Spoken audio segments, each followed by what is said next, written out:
Yo, what's up, my gamers? Sorry, I have no music going. That is so awkward. Sorry, what's up, my gamers in Christ? How are we doing today? Today is the date of Thursday. I know that. December 11th, 2025. We've got a pretty decent show for you today. We're going to go over the PBS NewsHour, obviously. And then after that, we're going to actually go over the Nick Fuentes Piers Morgan interview. But you guys know about the update that I was talking about for YouTube. Well, guess what? It's come out finally. And we will next stream be able to dual stream on vertical, which is what we typically do, and horizontal, which is what we used to do before vertical. So it's actually I'm very excited for that update. I've been waiting for this for a while. I just want to know how the vertical feed looks. And so I'm going to be messing around with that a little bit later today. Probably in a private stream. But yeah, I'm super excited about that. I've been saying they need that update for a while because most of my views, most of my discoverability comes from the short feed. However, my longer, like the people that watch longer, come from my horizontal feed. So it's super interesting to see the dynamic between those two. And I'm glad to see that they're finally bridging it and allowing it to be on multiple. Now, I don't know. Damn, they kind of have a new stream layout, and I don't really like it, but that's okay. I don't know. I don't know how I would describe it. At everyone, we are live. Yeah, sorry about not streaming yesterday. You know, I have mental health struggles, so sometimes I'm not able to hold on, general. Oh geez, I'm viewing messages on stream. You should never do that. It's illegal. Oh well, I'll look at it later. Alright, go to our homies in the Saturn.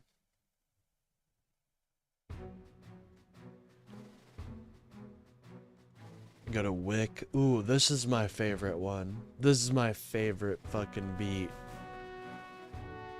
Doesn't it just sound fucking epic?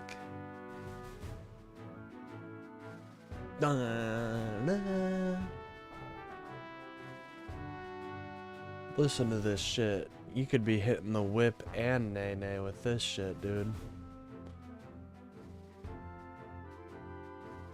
Alright, self-promo. Then I think that's it. I think that's it. There we go. Welcome in, chat. Welcome in. How are we doing today? Hopefully we are doing well. There's been a new update to YouTube. The update we've all been waiting for. Finally. We can dual stream. Now this stream isn't a dual stream, obviously. However, my next few streams, once I know how it, like how it cuts my horizontal stream, once I know how it does that, I'll make a custom little interface. I'm thinking the shorts feed, I'll have the gamer box in a corner, and I can just have the shorts feed via that, and then I can have the main feed. I don't know. We'll experiment. We'll experiment and be little silly gooses, because that's what we do out here. We engage in memery and silly goose activities. Do you know the Bite of 87? I've heard of it. I've heard of the Bite of 87. I heard that's when Freddy Fazbear went to town on the head of a poor child. And that's when we knew we couldn't be using these animatronics in such a industrious way, or in such a family-friendly way, but that damned Afton, that damned William Afton, he said, screw the laws, and then killed a bunch of kids. Can I explain the FNAF lore to you? Yeah, I guess we can do that. I don't have work today, so I should be... Yeah, so it all starts with Fazbear Entertainment, okay? They're the motherfuckers you gotta really pay attention to. Okay? So Fazbear Entertainment was started by one dude, who I forgot his name, and William Afton. Okay? Afton's a motherfucker, let me tell you. Or mother hecker, shoot. I can't curse within the first, like, 15 minutes. Dang it. Oh, well. So, anyways, they start this company, and they got Henry. There we go. Shout out to Henry. So, they make a pizzeria, and I think if Afton's kid fucking cans it, or something, or maybe he turns her into a fucking animatronic, I don't know. But something makes him go crazy. And there's a gap in my lore knowledge, but we're gonna skip forward a little bit until we get to, oh, no. The Bite of 87 happens, okay? That happens in Fazbear Entertainment's, main location. Yeah, the crying child dies, obviously. There we go. But, so after the Bite of 87, getting some bad publicity, I think, doesn't Afton split or something? I don't know. But eventually, I don't really know what, like, I guess that's where my knowledge kind of, you know, I'm a very, prehistory FNAF lore enthusiast. I'm not too aware of the current game's lore. I don't even really know how the fucking animatronics get haunted, to be quite honest. Let me turn up this music, sorry. I'm not even really sure how that happens. But it does.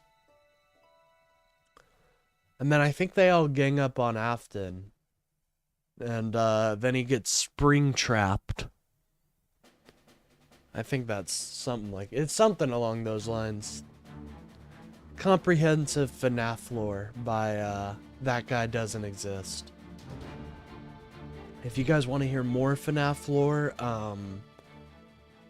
I don't really cover that, but check out Game Theory. I hear he's really killing it. I actually hear he's... Didn't he quit? Didn't poor MatPat decide to quit? I don't know why he did that. I have no idea why he did that. Major L in my opinion, folks. Major L. Well, maybe not. You know, I actually, if I ever got successful... Yes, MatPat quit. Yeah. If I ever got successful, I would probably want to quit at some point. But I'd give the channel off to some other people. I think that's what he did. Anyways. This is just, talk time with That Guy Doesn't Exist, ladies and gentlemen. Ask me any questions you want to know and I'll answer them. Because we don't have too much to cover. We just have the Piers Morgan stuff and, PBS. Apparently someone challenged, so I'm gonna let this music finish because it's just so badass, but I was gonna try to set up a debate, but I don't really know what's going on with that, to be quite frank. Dude, this mission is fucking hard. Like, I don't know if I can. It kind of seems like they're wanting me to continue down this way. But if I do that, I don't know. Yeah, I have no idea what I do here. Oh well, that's okay. We'll figure something out, I'm sure. I'm sure of it, guys. Like, if I go this way...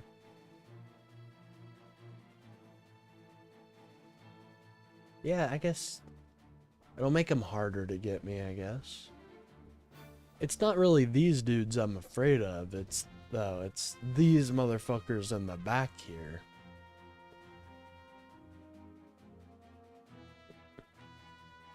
Oh well, I guess I have an idea, and we'll see if it works.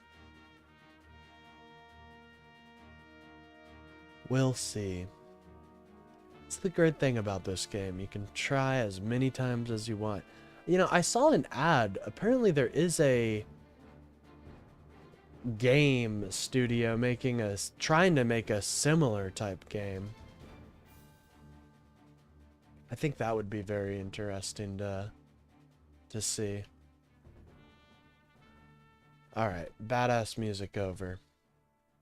Let me go back over here, pause this. By the way, if you guys are enjoying, please make sure to like and subscribe. It really helps out the channel. Gets me out there in the algorithm. I do a show every day from 10 a.m. to 1 p.m. Or I try to, you know, it's not always every day, ladies and gentlemen. But it is most days.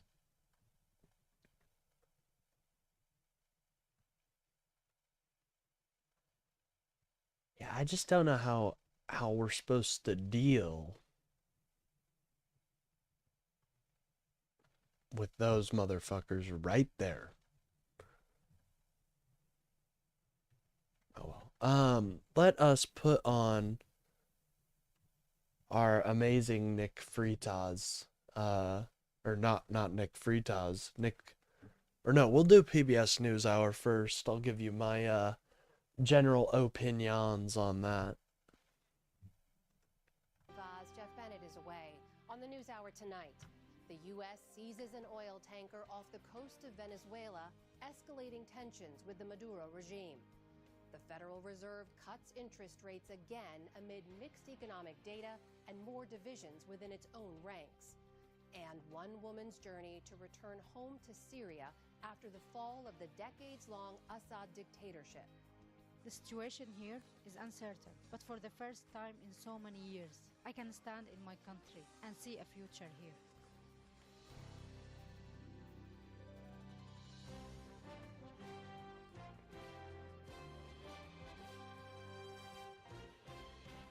Honestly, I kind of want to play some Monster Rancher. How do you guys feel about some Monster Rancher? We can play a little Monster Rancher. Shit sounds sick, eh? A little bit of Monster Rancher. We all love it. Alright, anyways. Has been provided by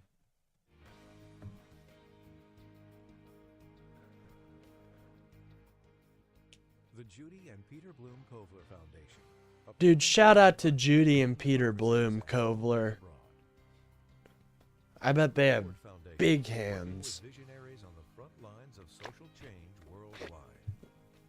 Friends of the NewsHour, including Nell, Martha, and Mary Minow, in honor of the life and legacy of their parents, Newton and Josephine Baskin Minow, and Julie and Robin Powell, through Fidelity Charitable.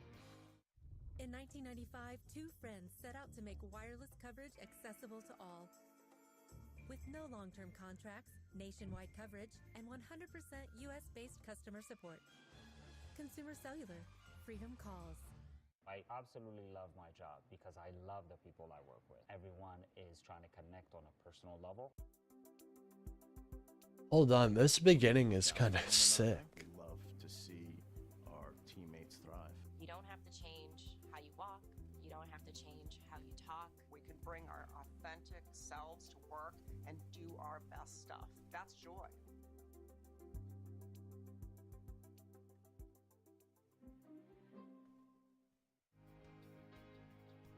And with the ongoing support of these institutions. This program was made possible by the contributions to your PBS station from viewers like you. Thank you. Welcome to the News Hour. The United States today seized a tanker ship off the coast of Venezuela. Attorney General Pam Bondi said in a social media post that a warrant was executed for the crude oil tanker that was once used to transport sanctioned oil from both Venezuela and Iran. Nick Schifrin's been following this all, and he joins me here now. So, Nick, what happened today? Well, as you just said, Pam Bondi. Yeah, this oil tanker is absolutely crazy. I mean, this is just a clear attempt at escalation from the Trump admin, and it's so embarrassing. It really is, in my opinion. Like, this is something Russia does, dude. This isn't something fucking the United States does. It's just really gross. That the military, with the Coast Guard and the FBI's help, seized this tanker off the coast. And why aren't we doing this to Russia? You know what I mean? Like, why aren't we doing this to Russia? If this is such a fucking issue, we should be doing this to Russia. But no, we're only doing it to Venezuela. I wonder why that is. Posted this video. You can see it there, a helicopter hovering above the ship. You can see. And this is boots on ground, by the way. This is literally boots on ground, folks. Rappelling down onto the ship. Eventually, they draw their guns to seize this ship. I mean, it goes without saying, but this is highly unusual to see in the Caribbean, the military launching an armed seizure of a tanker. It was announced today by President Trump. We've just seized a tanker on the coast of Venezuela, large tanker, very large. Largest one ever seized, actually. It was seized for a very good reason. So as you said, Amna Bondi said that the tanker was sanctioned by the U.S. as part of an illicit oil stripping network for supporting foreign terrorist organizations. But this is also a clear attempt to pressure Venezuelan President Nicolas Maduro. And it's an attempt to pressure him through economic means, in the sense that it is an attempt to pressure Venezuela's exports of oil. Take a listen to Ryan Berg, the Center of Strategic and International Studies, who calls today a significant escalation. This comes at a time when Maduro is under a lot. This guy likes plants. He is a fucking plant enjoyer, a plant chad, if you will. I just imagine the Chad meme, and it's all of his plants. I think that's funny. A lot of pressure to leave. One of the key ways that he will think he can remain in power is if he has enough revenues in his coffers to pay off the people he needs to pay off. This cuts directly against those revenue streams, and it also drives up the discount that largely Asian markets will demand for Venezuelan crude, given the risk level associated with importing it. So it drives up the cost, leading to decreased demand for Venezuelan crude, which is more than 90% of the Venezuelan regime's revenue. And that economic pressure is teamed with military pressure. The Navy says that the largest aircraft carrier in the world, you see that, the USS Gerald Ford, is in the Caribbean. 15% of the Navy's deployed warships are there. And just yesterday, we saw 2 F-18s fly as close to as any plane has flown to Venezuela since the U.S. increased its pressure. It's worth noting here, Amna, that the administration has described this as an attempt to interdict narcotics from coming to the United States. In total, we've seen 22 boat strikes according to the U.S. military, killing more than 80 people. But after today, it is more clear than ever that this is as much about drugs as it is ousting Maduro. Meanwhile, we know there's another major event connected to Venezuela you've been following. That's the daughter of Maria Corina Machado, who accepted her Nobel Peace Prize on her mother's behalf. Tell us about that. Yeah, Maria Corina Machado is the Venezuelan opposition leader.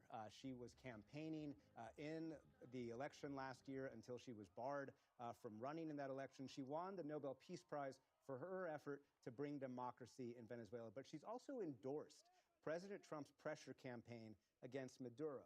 And today, Ana Karina Sosa, Maria Corina's daughter, accepted her mother's Peace Prize in Oslo and said in her mother's name that the Maduro regime had dismantled democracy and manipulated elections. Oil money became a tool to purchase loyalty abroad, while at home, criminal and international terrorist groups fused themselves to the state. We have built new networks of civic pressure and disciplined disobedience. This is interesting. I wonder, this kind of does bring a whole brings a whole new aspect to it. You know what I mean? Oh, I'm not showing the right. Oh no. There we go. Now it's showing. Hello, how long has stream been going? For about 20 minutes now. We're playing a new game, fucking Monster Rancher, just because it's a super hard level in front mission for, and I'm probably going to have to beat it in my own time. Who knows? I do kind of clutch, though, when I fucking play in front of you guys. I do kind of clutch it. I'm not going to lie. Preparing for Venezuela's orderly transition to democracy. That is how we reach... Bro, I'm a top breeder. I'm literally in an elite school for top breeders. This day. I don't know what that means. A day carrying the echo of millions who stand at the threshold of freedom. An official close to Maria Corina tells me tonight, Amna, that she has left Venezuela and that she is arriving in Oslo overnight. She'll speak to supporters at 2 a.m. local time. And on her call for a democratic future of Venezuela, the question, of course, is will today's efforts or will the overall administration efforts... Shorts, thumbnails. Well, good news, Bill. Good fucking news. Because I have an announcement that I made earlier. The integration for you to do horizontal and vertical has now become available. So after this stream, I'm going to be working on a new screen that should integrate both shorts and horizontal. So I'll get the viewership of shorts, but I'll also get the watch time of horizontal. Best of both worlds, ladies and gentlemen. Best of both worlds. But I'm going to make a custom screen for that. So this should be the last day of vertical only. It should be. So far, get Maduro to actually leave. Experts like Ryan Berg say not quite yet. There is an expectation among multiple experts I talked to that there will have to be military strikes inside of Venezuela to convince Maduro to leave finally once and for all. And until then, he's going to assume this is a bluff, or he's going to really wait out the United States. But the bottom line, the U.S. military certainly has enough firepower if President Trump does order that. You mentioned those boat strikes in the Caribbean carried out by the Trump administration. We've seen bipartisan pressure to release the full video of one of those strikes from back in September. Where does that stand? Yeah, so this is September 2nd, the very first strike in this campaign in the Caribbean. You see right there, President Trump personally released this video back on September the 2nd, but the administration has not released any further videos than this, including of the second strike that U.S. officials tell me killed 2 people that were not killed during the first strike. And as you say, there's been bipartisan pressure to release that video, even calls, questions about whether the military commander committed some kind of crime by ordering the death of those 2 survivors. Yeah, it really sounds like that they're making Bradley fall on the sword, which is just disgusting behavior by the admin. Truly disgusting behavior. By the way, if you enjoy the stream, please make sure to like. It really helps out the channel.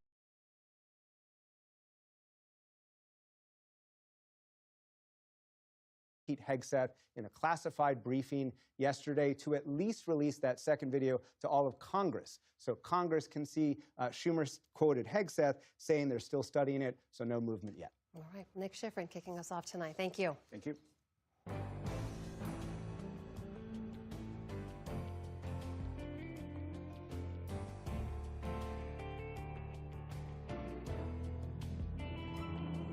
The Federal Reserve cut interest rates today for the third time in a row, but left big questions about any additional rate cuts in the future. The Open Market Committee voted to cut its benchmark rate by a quarter percentage point to between 3.5 and 3.75%. But Fed Chairman Jerome Powell signaled a reluctance to lower rates more amid mixed economic signals. In the near term, risks to inflation are tilted to the upside and risks to employment to the downside. A challenging situation. There is no risk-free path for policy as we navigate this tension between our employment and inflation goals. President Trump responded by calling Powell a stiff and making it clear he wanted a bigger cut. He did a rather, I would say, a rather small number that could have been doubled, at least doubled. And that's the other thing. I think the rates for the United States are always the lowest in the world, because without us, there is no world. Without this economy, there's no world. With me now is Krishna Guha. He's vice chairman of Evercore ISI. It's an investment banking firm. He's former executive vice president at the New York Fed. Krishna, welcome to the NewsHour. Thanks for joining us. Thank you. Let's just start with your reaction to the Fed's decision to deliver its third straight interest rate cut. Is that what you expected? So it is what I expected. But of course, as you noted, there was a compromise here between the Fed doves, who want to cut rates, and the Fed hawks, who are skeptical about cutting rates. And the compromise was this. They cut rates, but they signaled that they're minded to take a pause here and see how the economy evolves. They're certainly not ruling out cutting rates further, and most of them expect that'll ultimately be the right thing to do. But right now, they're not in a rush, and there's a slightly higher bar for another near-term cut. So you heard what Chairman Powell had to say there, some warning signs about what's to come. What do you take away from what he had to say, from the decision about the size of this cut, and anything else from today's meeting? Well, I think what we saw is the Fed trying to come back together after a period where the divisions have been very much front and center between those.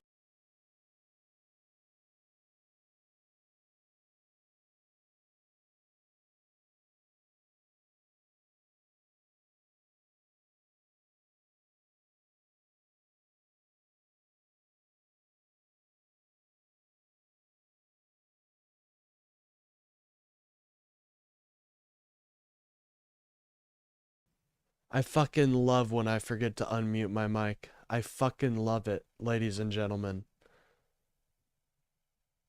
It is maybe my favorite. Anyways, guys, we got our very first monster. That's what I paused for.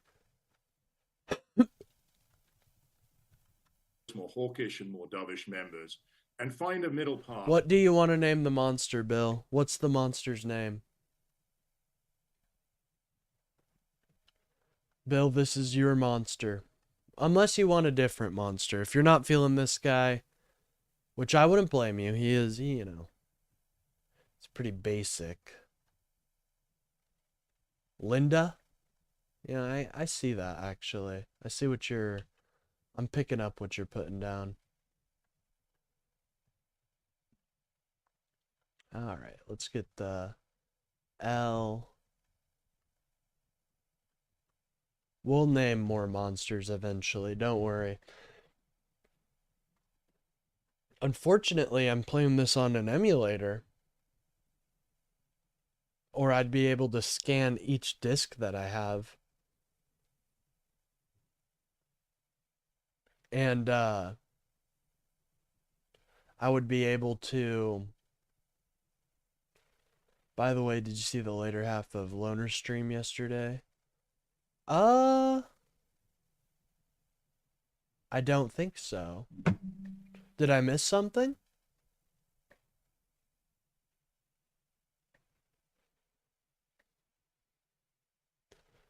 Maybe I did.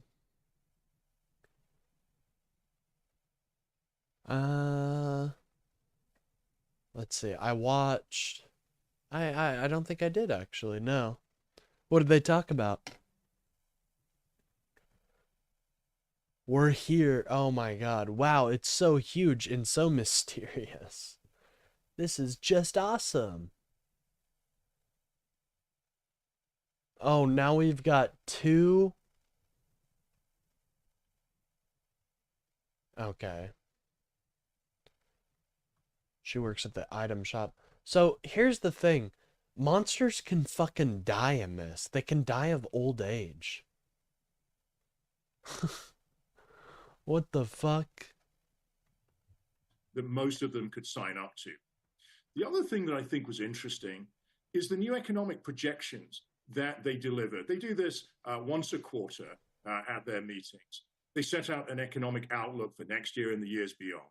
And what I thought was really quite striking about the new outlook is it looks like the Fed is starting to embrace some optimism about technology, productivity, and the sustainable growth rate. You might think of this as a 1990s light take on what the world might look like next year and beyond. You mentioned that compromise, the fact that this was the Fed coming back together and pulling together some disparate views. Just they made clear there were 2 members who wanted to see no change at all, 1 member who wanted to see a deeper cut. Just for context, how unusual are those kinds of disagreements? So you're certainly right to say that it's not normal to have 2 dissenters on one side, wanting no cut, and 1 dissenter on the other side. Mina's letter gave her lots of details how to might be useful to you. Oh, well.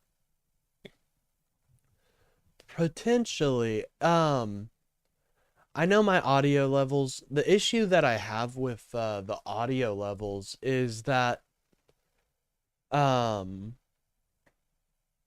some reason some audio sources will be a lot louder than others. And so it's hard to have like a consistent decibel like subtraction volume. But I'm sure I can get some of that done in the free time. But yeah, I'll have to check that out. Does sound interesting. Yeah, he was a actual engineer, so yeah, I'll check it out. Thank you for giving me the shout out, brother. Bet I'll have to check it out. Wanting a double-sized cut. So this is not normal, but relative to where we were a few weeks ago, where it looked like the Fed committee was splitting right down the middle, and you could have 3, 4, even 5 dissenters if Powell pushed through a rate cut. The committee looks just a little bit less divided in this moment than was feared. But certainly, there are deep disagreements on the committee about how restrictive their monetary policy still is, and about the balance of risks that they're obligated by law to look at, the risks to employment on the one hand and inflation on the other. And I think the truth is that these differences of economic analysis have been amplified by the political pressure on the Fed and the perception among Fed officials that their independence is under pressure. And this is something that doesn't make it easy to come to the middle. In fact, it tends to push people into their corners. So speaking of that political pressure, we know Fed Chair... This is your new... we got a new Trump clip. New Trump clip is hitting the tower, ladies and gentlemen. For minors, do we love... Oh my God, no way did I just... There's no way. Already off to a bang, ladies and gentlemen. Minors! Do we love minors out here? Yes, we do. We love minors, ladies and gentlemen. We're big fans! That's Donald Trump, by the way, lady. That is not me. I just want to make that clear and evident. This is Donald Trump here. We'll play the full thing. Look at this crowd, by the way. These are like my literal, I would literally, this is my nightmare blunt rotation. That for minors, do we love minors? I love minors. That for minors, do we love minors? I love minors. That Dude, for minors. He loves minors. What can, President Trump, he's always been a very minor-oriented president. I can't lie to you about that. He's always been thinking about the minors, dude. Even when big Democrats forgot about the minors, he never did. He never forgot about the minors. Do we love minors? Yes, we do. We love them. Powell's term ends in May. President Trump is expected to name a successor in the coming weeks. Has anything that you've seen tell you about who that next pick might be? There aren't any mines in that part of PA? Well, he's talking about an entirely different miner, I believe. And whether or not President Trump's pressure campaign for deeper cuts could work. Well, it certainly looks, based on the media reporting, that White House economic advisor Kevin Hassett is in pole position for the nomination for the next Fed chair. It's not clear it's completely locked down yet. There's talk of some further interviews taking place. And I think there are other candidates, including former Governor Walsh, current Governor Waller, who might still be in with a small chance. I also think that there is still some residual risk that the next Fed chair ends up being current Treasury Secretary Scott Bessent. President Trump seems to have never really given up on the idea that Bessent would be a great Fed chair. And Bessent has made it clear that he doesn't want the job, but I wouldn't completely exclude the possibility. Well, that doesn't matter to Trump. He'll put you in there whether you like it or not, folks. That he could end up in that seat. President Trump can be quite persuasive when he wants to be. All right, that is Krishna Guha, Vice Chairman of Evercore ISI, joining us tonight. Krishna, thank you. It's good to speak with you. So great to speak to you. Thank you. The Federal Reserve kept interest rates at nearly zero for 7 years following the 2008 financial crisis. I'm Stephanie Tsai with NewsHour West. Here are the latest headlines. The House passed a sweeping defense policy bill today that would require the release of video of the Trump administration's strikes against... I didn't realize that was passed. Hell yeah. That's huge. I think it's going to be interesting seeing what they found out. Bessent, the first humble farmer Fed chair. What was passed? The Defense Authorization Act. It's essentially allowing or forcing the Department of War or Department of Defense to put out the video for what happened, essentially, for the strikes. Is this what I want to do? Yeah, this is what I want to do. Against alleged drug boats. By a vote of 312 to 112, the bill authorizes $900 billion for military programs, including a pay raise for troops. It will also speed up how the military buys weapons. A provision demanding unedited video of the strikes against alleged drug boats from Venezuela is tucked into the 3,000-page bill. Yeah, I mean, it does a lot more. That's the part they're talking about here. Now goes to the Senate, where leadership hopes to pass it before lawmakers depart for their holiday break. A federal judge in California is ordering the Trump administration to stop its deployment of National Guard troops in Los Angeles. Yeah, this is huge, in his too. Ruling, District Judge I haven't Charles seen a lot of people Breyer talking about this, but this is... I'll probably make a short about it, but this is massive, dude. Federal judges across are telling the Trump admin, you can't keep doing this. And I think that's great, dude. I think it's absolutely fucking fantastic. The government is meant to be a system of checks and balances, adding that the defendants make clear that the only check they want is a blank one. President Trump first called up more than 4,000 California National Guard members in June. Without Governor Gavin Newsom's approval, only about 100 troops remain. The judge has given the administration time to appeal.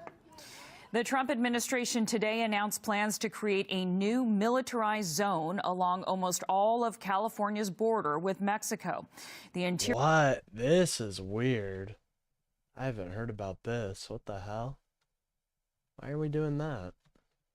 I mean, what the fuck?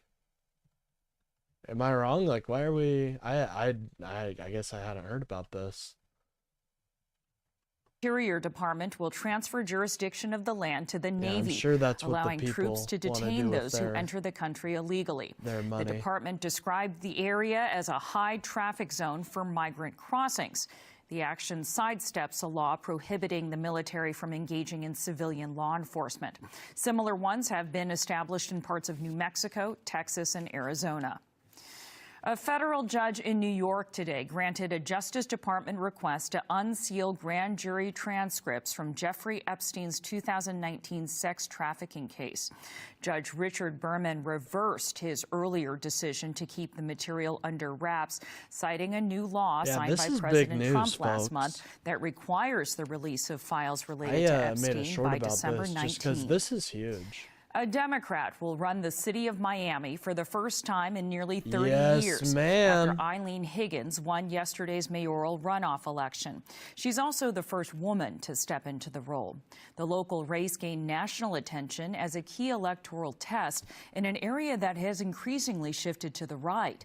Today, Higgins celebrated Miami as an immigrant city and called out elected officials for what she called cruel and demeaning rhetoric amid a broader nationwide crackdown. When I speak to our residents, it's not just about frustration, it's also about fear. They've never been afraid of their government before, and now they are. Higgins finished about 19 points ahead Making of up her for bad Trump-backed Higgins voted opponent, against Epstein Emilio release. Gonzalez. In How do you France, a Senate explain that to inquiry into the people? Louvre How do you Museum explain you heist voted found that the against the thieves Jeffrey managed to Epstein escape with files? just 30 seconds to spare. The probe also found that only one of the two cameras covering the break-in point was functional, that the staff lacked resources to monitor security footage in real time, and that when the alarm finally sounded, police initially went to the wrong location. Authorities have arrested all four primary suspects in the October theft, but the missing jewels have not been recovered. Scientists in the UK say they've found evidence of humans making fire far earlier than previously thought. Archaeologists working at a site in eastern England say they found signs of deliberate fire-making going back 400,000 years. Before that, the earliest known evidence of humans making fires dated back just 50,000 years. That's a 350,000-year difference. The findings were published today in the journal Nature. And former U.S. Education Secretary Rod Page has died. He was the Rest first in peace, African-American Rod. to serve in the role during the administration of George W. Bush. Page oversaw the rollout of the No Child Left Behind law in 2002, which established universal testing standards. The landmark legislation was modeled on Page's work as a school superintendent in Houston. It was also criticized for sanctioning schools that didn't meet certain standards. In a statement, Bush said that Page We don't like Rod. Rod is a piece of shit. Yeah, kind of Rod. Rod seems... I don't know. I don't know much about him. But he was the first African American head of the school of the board, I believe. So that's kind of cool. We love to see it. We love to see it. Page worked hard to make sure that where a child was born didn't determine whether they could succeed in school and beyond. Rod Page was 92 years old. And British author Sophie Kinsella has died. Her novel about a young woman's retail obsession called Confessions of a Shopaholic in the U.S. was a sensation when it came out 25 years ago. No Child She went Left on to write Behind? 10 Shopaholic books I'd that have to look sold more into than the 45 million copies policy. I'll be and were honest, I haven't translated looked into into that dozens of much. languages. Sophie Kinsella had been battling an aggressive form of brain cancer. She was just 55 years old. Oh, that's Still so to come sad. on the NewsHour, a presidential I hate speech seeing billed as people die addressing young. It's affordability just bullshit. turns into a rant against immigrants. The Education Department ends a Biden-era student Yeah, loan it did. repayment plan. And Judy Racist Woodruff as fuck reconnects with rant. people across the country to see how political divisions are affecting their lives. This is the PBS NewsHour from the David M. Rubenstein Studio at WETA in Washington, and in the West from the Walter Cronkite School of Journalism at Arizona State University. President Trump was on the road in Pennsylvania Dude, last this night whole to address message was affordability, really an issue that's fucking dragged weird, in down my his opinion. approval ratings. But at the event, the president reverted to campaign mode, delivering a speech that lasted more than an hour and a half, including a rant about immigrants. To discuss that, we turn now to Democratic strategy. I've heard some of them. I've heard them is the school would breathe down the necks of the smartest kids to get good grades for funding. Yeah, I mean, school reform, that's something I'm not very good at. I'll just be completely honest. I say leave it up to teachers. You know what I mean? Like, you should always have a teacher as the head of the school board, you know. But that's just an area I'm not too confident in right now. Just Amisha Cross and Republican Tiffany Smiley, a former U.S. Senate candidate Tiffany in Washington Smiley. State. Welcome What to an you both. Thanks for being with interesting us. Thanks for having me. So for anyone who missed the speech last night, the president's remarks, here's just a part of what President Trump had to say, including confirming what he'd said earlier about Haiti and African That's all nations right, during no a one seems to know. 2018 meeting that was later widely reported on. Take a listen. Very true. But I do want to We had a meeting, familiarize myself with And some I of say, why the, is it we only take people from shithole I guess, countries? arguments and stuff. Right? Why can't we have some people from Norway, Sweden, just a few? Let us have a few. From Racist piece of Denmark. shit. Do you mind sending us a few people? Send us some nice people. Do you mind? But we always take people from Somalia, places that What's are a wrong with disaster, Somalia, right? dude? Filthy, dirty, disgusting, ridden with Shut crime. up. Oh my God. Tiffany, he this also is so called other disgusting. countries, including Afghanistan and How dare Somalia, you say that about hellholes. the- This was those billed honestly as a speech amazing about fucking affordability. countries. Is this what voters want to be hearing about right now? Yeah, the Well, tourists look, from President Trump Norway, was we walk elected up. because we had an immigration crisis. We had an open, porous border where Oh, here we illegals, go. terrorists. No, ma'am, we had a need for labor that our American citizens weren't filling. Not our fault we had such amazing low unemployment numbers under Biden. Not our fault. Terrorists, criminals, drugs were free flowing from our southern border into the United States of geez. America. She's And hitting so all under the talking President Trump, points, President Trump folks. and the Republicans have provided the most secure border in American history. And I simply, Donald Trump is Donald Trump, and what he is trying to say No way, is really? if you want Hold to on, come guys. here, She just come said here something legally. pretty. And if you're going to come here, we want you to love America and work and give back and be a part of this. No, we only want people that hate America, guys. Like, what is this talking point? What immigrant do you fucking know hates this country? I know zero, ladies and gentlemen. Fucking zero. But, system. He doesn't want criminals and terrorists coming in and ruining our country, or people coming in who hate our country. And that's simply Oh, what he, I only he is wanted stating. them. And Okay, he has well. delivered on his promises to the American people to secure the border and stop the drugs and flow of fentanyl coming across that are coming into our communities and causing harm and chaos. Amisha, to Tiffany's point, this isn't necessarily new language from the president. Is he returning to what's worked with his base in the past?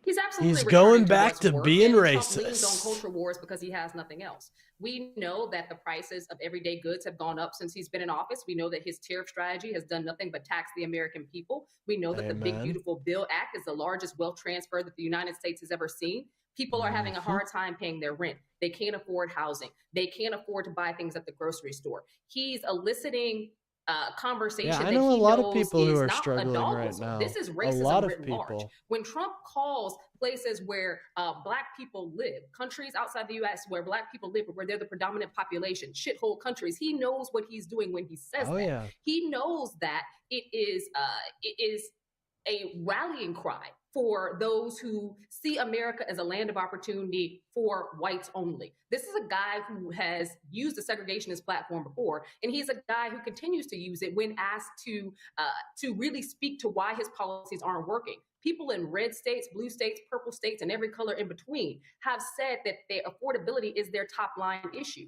What he gets up there and does is what he's done time and time again, castigate populations of color. And to a point that was just made a moment ago that I think is really frustrating is that when he's attacking these Somalians specifically, these are citizens of this country, many of whom came here as refugees. And under that refugee status have now had families here who have gone through the process, who are living, contributing, working in their communities, and who the governors of the states that they reside in have spoken about, who business leaders, many of them are contributing members of society. They do not have criminal records, and they, again, are citizens of this country. Tiffany, to this point Amisha's making about affordability being the #1 concern for so many voters, the president did touch on it. He said prices are coming down, and some have, but inflation does remain stubbornly high year over year, and he continues to call it a Democratic hoax. So there's a big gap between what people are feeling, what they're concerned about, and what the president is saying. It's all fake news. Yeah, you know, it kind of reminds me a little bit of Joe Biden when he labeled Bidenomics, which I think was his downfall because the American people knew that Bidenomics, it simply was not working for hardworking Americans. But President Trump was... Well, what? Why did it just end? What the hell was that, CBS? Well, anyways, I guess we're going to end on Bidenomics not working, which it totally did. Totally did. National security threats to the House. Oh, God, Benny Johnson. To spare us. Yeah. Well, it's out of the frying pan and into the fucking fryer. Because you already know what we're watching, ladies and gentlemen. I'm sure you've seen this interview everywhere, so might as well continue it on with us. Piers Morgan, Nick Fuentes, hot topic of the hour.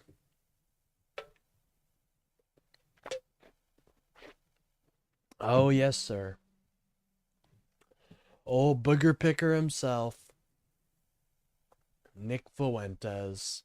Let's just get into it. I thought Piers did a good job, but I do think he could have done a lot better. Like, he did okay, but there were a couple misses when he brought... Okay, I don't know what Piers thought he was trying to do when he just brought some random Jewish person in and was like, this guy... Do we love minors? I love minors. Oh, hold on, guys. We love minors, apparently. That's what dude fucking Trump wanted to let us know. Thank you, Trump, for enlightening us with that. Do we love minors? We love minors, don't we, ladies and gentlemen? We love them. We say we love the minors here. Daily Wire subscriber or an avid consumer of all things Tucker Carlson. For several months now, there's been no avoiding the subject of Nick Fuentes. And let's be clear, the main reason you're hearing about him is because he's popular. A large number of people, especially young men, are interested in what he has to say. What that says about our society and our culture is the subject of ferocious debate. For many people, it's a grave indictment of an insidious immorality. For others, he's a product of a culture which has turned on its own and left many young people feeling listless and bitter. He's either a litmus test for right-wing hypocrisy on free speech or a walking, talking manifestation of where the lines should be drawn. And a frankly preposterous amount of airtime has been spent on debating everything from his ideology to his sexuality and whether anyone should actually talk to him at all. If I were writing a glossary entry on the Streisand effect, I wouldn't put a picture of her next to it. I would put a picture of Nick Fuentes. They have opted to not do so when it comes to Nazis like Nick Fuentes. Fuentes takes this guy apart brick by brick. It's a full takedown. My concern is that people who are a bit more moderate are deeply alarmed by Nick Fuentes. I was very happy to see that, like, Nick Fuentes really passed that test with flying colors. That fragmentation is being caused purposefully by a splinter faction of people led by a young man named Nick Fuentes. That's the war. Can you get the beef prices down? Not crazy things that Nick Fuentes or these other loons say on social media. Well, it looks like all the screaming about Nick Fuentes on the internet is finally dying down a little bit. So now we had on this guy, this Fuentes guy, and never challenged him. You should have Nick Fuentes on your show, and you could ask him questions about that. The truth is, it doesn't make a lot of sense to spend all this time talking about Nick Fuentes, but not actually to Nick Fuentes. People who say you shouldn't give him a platform overlook the very obvious fact that he already has a platform of his own. That's which not is often exactly bigger than most of the what. people complaining, Yeah, but and he uses it. To I always push back against that because you're still exposing him to an entire audience that wouldn't have known about him. So I push back against that narrative pretty hard, and I don't believe it personally. I think it's a crock of horse shit, mighty crock of horse shit. Unchallenged to his many followers. It's on that basis that I've invited him to appear live and uncensored on my platform. And Nick Fuentes, Nick Fuentes, welcome to Uncensored. Hi, great to be with you. Hi, great to be with you. God, he looks like such a little fucking demon, doesn't he? He is definitely about to tell you about the protocols of fucking Zion. Do not talk to... Dude, I've met a guy like Nick Fuentes before. I've met a groyper. They are so unlikable, ladies and gentlemen. It's insane. He's a virgin. 27-year-old virgin. Think about that. Jesus. I mean, no offense to people who are virgins, saving themselves, but I just don't get the feeling from Nicky Boy that that's exactly what he's doing. Anyways. I know you. I don't think we've ever met. You can correct me if that's wrong. I know about you. I know that increasingly people are talking about you in a more mainstream environment than you may be used to. So for those who know nothing about Nick Fuentes, I want this to be an those of you opportunity blissfully to get unaware. to the real person. I don't know who that person is, but I do want to use this opportunity to get there. I've seen you talk as we prepared for this in exchanges with people and on your show, saying you fear it's going to be very hostile, it's going to be an ambush, all those kind of things. I don't intend it to be overtly hostile. I don't intend to ambush you.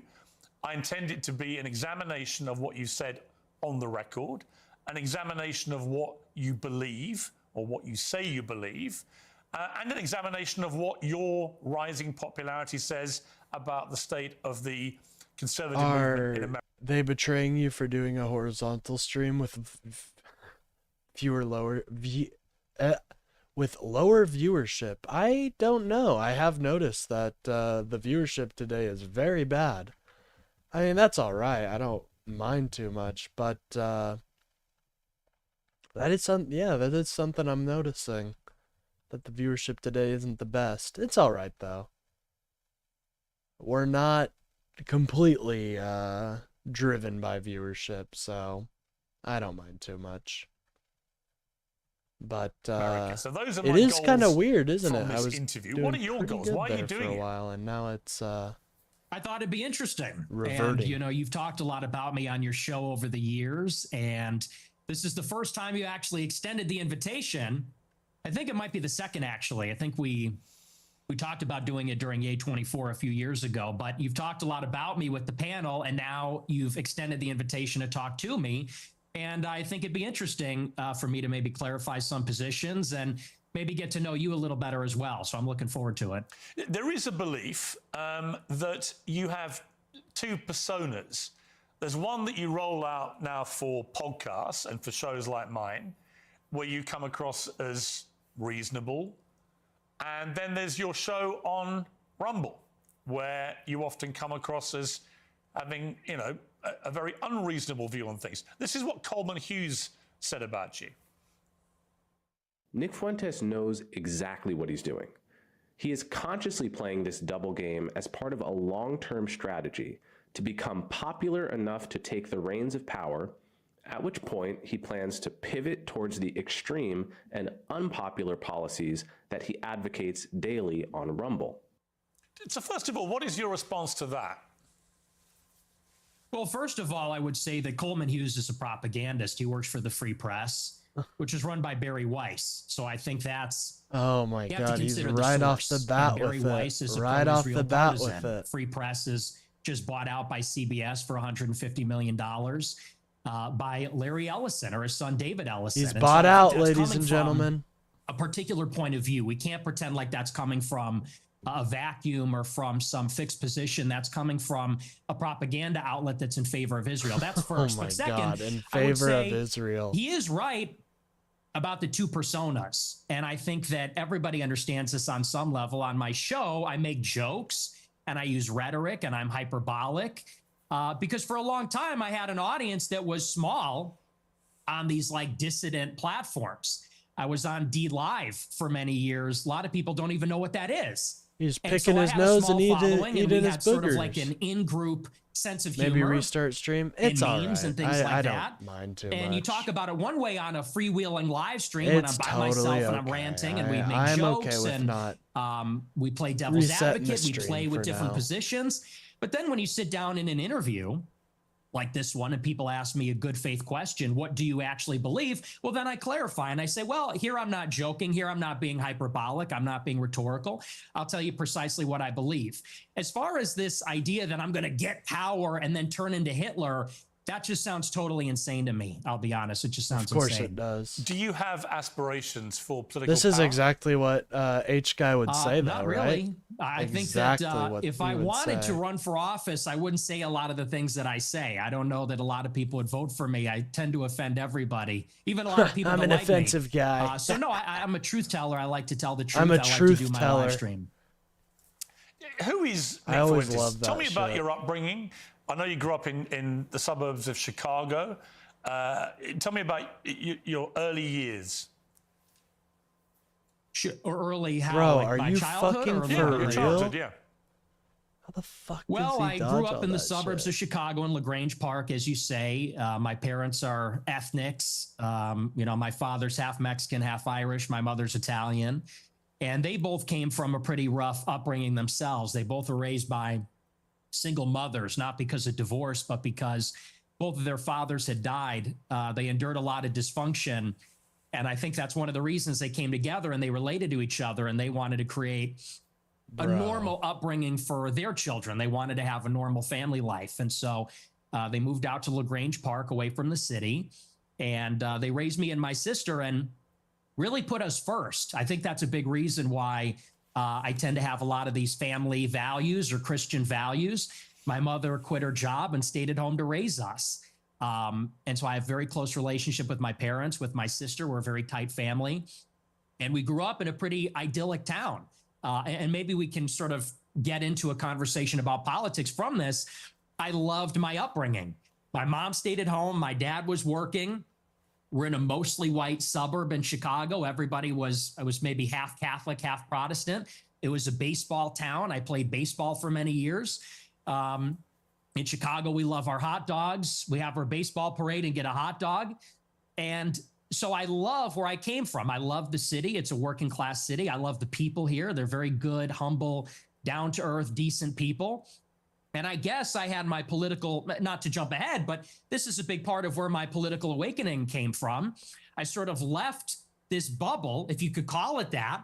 When I went to college in 2016, I went to Boston University and I read a lot of things online and I realized the country does not look like LaGrange Park. It doesn't look like Western Springs or Hinsdale or Elmhurst. It looks very different. The country's undergoing a radical transformation because of immigration. And so I saw that and I said, this is not really a desirable change. I don't like the south side of Chicago or the west side or LA or certain parts of Boston as much as I like where I came from. And I guess that's what made me an American nationalist. I said, I want to preserve my home and the things that are familiar to me and the things I like about my home, what makes it America. So that's a little bit about my background. I don't know where you want to go with that, but that's kind of where I came from. My first obvious question is, were your parents immigrants to the United States, or were their parents, or were their grandparents? In other words, at some stage, I presume, there were immigrants in your family who came to the US. Is that correct? There were. I believe my mother was 4th generation and my father was 3rd generation. So their ancestors came here on my mom's side in the 1860s, I believe, the first wave of Italian immigration. My father's ancestors, I think they came around the turn of the century in 1900. So your view of immigration, and we'll get to the specifics about your views on immigration, are they not affected at all by the fact that if it wasn't for immigration, you wouldn't exist as an American?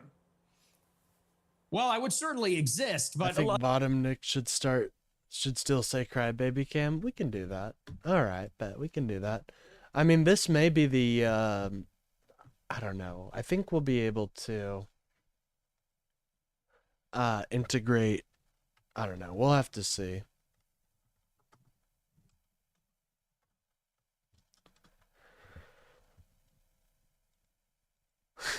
Put it vertical. All right, one moment. Where's my left? There we go. Center. Just like that.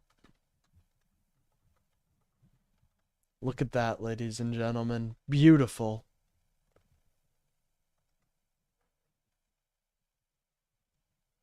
Bottom Nick. I like that name for him.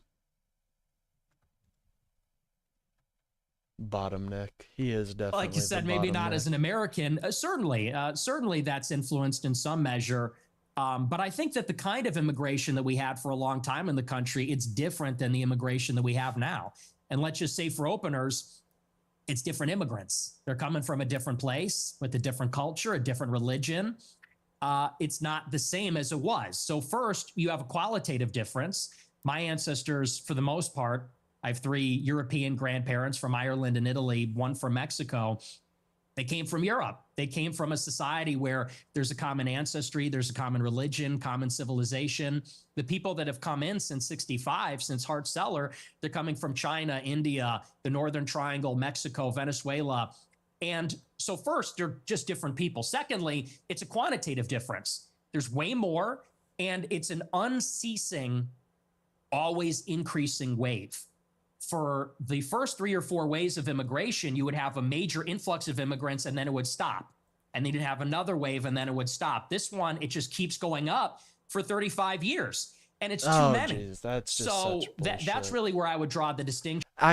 So number one, we're acting as though there hasn't been a constant, like, kind of, there's always been a little, like, wave of immigration from Mexico. This narrative that it's just all of a sudden lots of people is bullshit, and a lot of people know that. You know, that's pretty self-evident in my opinion. But this narrative is just complete hogwash. I'm calling it right. It's hogwash.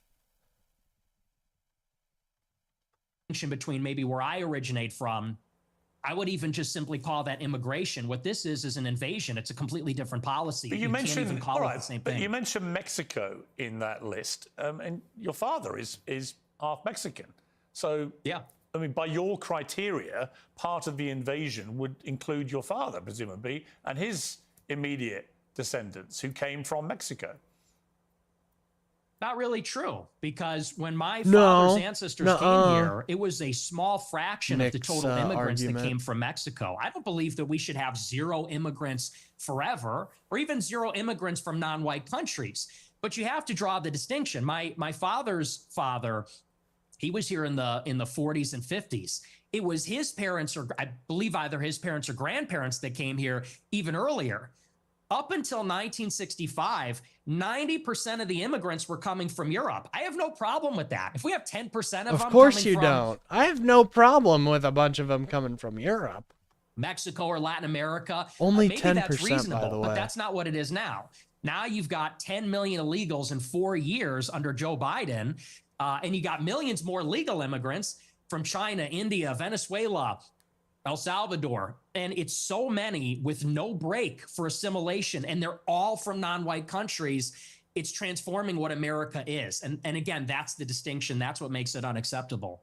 I always believe everybody is a product of their environment. Right? I've interviewed thousands of people. Maybe 3,000, 4,000, 5,000 people from all different walks of life. But the one common theme I would say is everyone's a product of their environment. Amen. Why would I was reading some stuff about you in the last few days. There was an episode of your podcast where you talked about your father, Bill Fuentes, and how he wouldn't take this is where the family. dude, use Nick certain gets so restaurants triggered here. because he believed they were associated with African Americans. We would be deciding where to go to Nick eat. You gets said. so fucking What are we going to triggered do here. for dinner tonight? It was a running joke. Me and my sister would say Applebee's, and my dad would say we would never eat at Applebee's. Not in a million years should you be caught dead, Fuentes said about Applebee's. Go to a different restaurant, a local restaurant. No Applebee's, no Red Lobster. That is commonly known as black fare. And you also shared another story about your family and restaurants. It said, before me and my sister were born, my family had a saying about Olive Garden that contains the N-word that we're not allowed to say. Oh. So my question, based on that Nick, anecdote. this kind of rattles Nick. I see Nick get a little rattled here, which is kind of crazy. I know, like, I don't get it personally.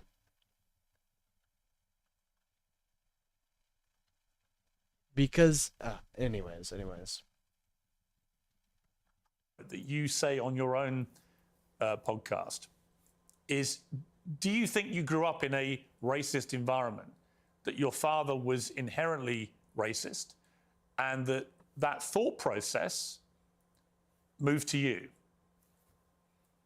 Well, I would say it's a new low. I've been attacked for being It's a a racist new low. many times, but to attack my father, to attack my parents, New based low, on anecdotes, Pierce. I would How say dare you? That's sort of a new low. But- Hang on, it's your anecdote. How dare you go after his yeah, but he's not father? here to defend himself. You are. And my parents are. You and told public the story. people. And I will. And I'll I'm defend not trying them. to I'll ambush you. defend As I them. said at the start, Nick, to be clear. No, it's not an ambush. Nick, but to be clear, I think I'm everybody not understands. ambushing you. I'm literally reading an anecdote that you revealed on your podcast. Yeah, It's but you you're that's not put it in giving him public the domain. I know, I'm ability simply to asking refrain you it the way he wants whether my it, so assessment of that, to him, which it is just that your seems like father a didn't want attack. to take you to certain restaurants because of what you refer to as, they were commonly known as black fare, whether that Yeah, no, I heard attitude, it the whether that first time. attitude to African Americans in that instance permeated to you.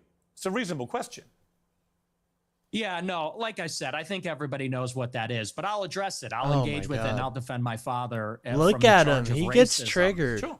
No, my parents are not racist, and they've never been racist. I'll tell you about my parents. They used to Major have a school triggering happened. in Chicago in the South Happening Loop, right where here. they instructed people on how to shoot firearms. It was a security school, and most of the clients were black. And I Wow. believe actually one of their clients was Larry Hoover's son at one point. Sort of a funny story. Whoa. And so most of their clients Really, were coming from the Nick? south side of Chicago. My grandmother, she Whoa, grew up in the that's projects in the crazy. city. And so my family being in Chicago, being ethnics, being Italian, Irish, Mexican, I on the hate west the way he side, says on ethnics. Taylor Street, all over the city. My family for many generations have lived near and around black people. And look, my views about black should people get an and their award for views that, about black people are honestly. shaped with experiences with black people. And what they will tell you, what my parents would say if they were here, is that for many, many years, the older generations of black people were very respectful, very humble, very Yeah, he's not decent. racist. He's In willing fact, to my take grandma black used to people's have an money. anecdote.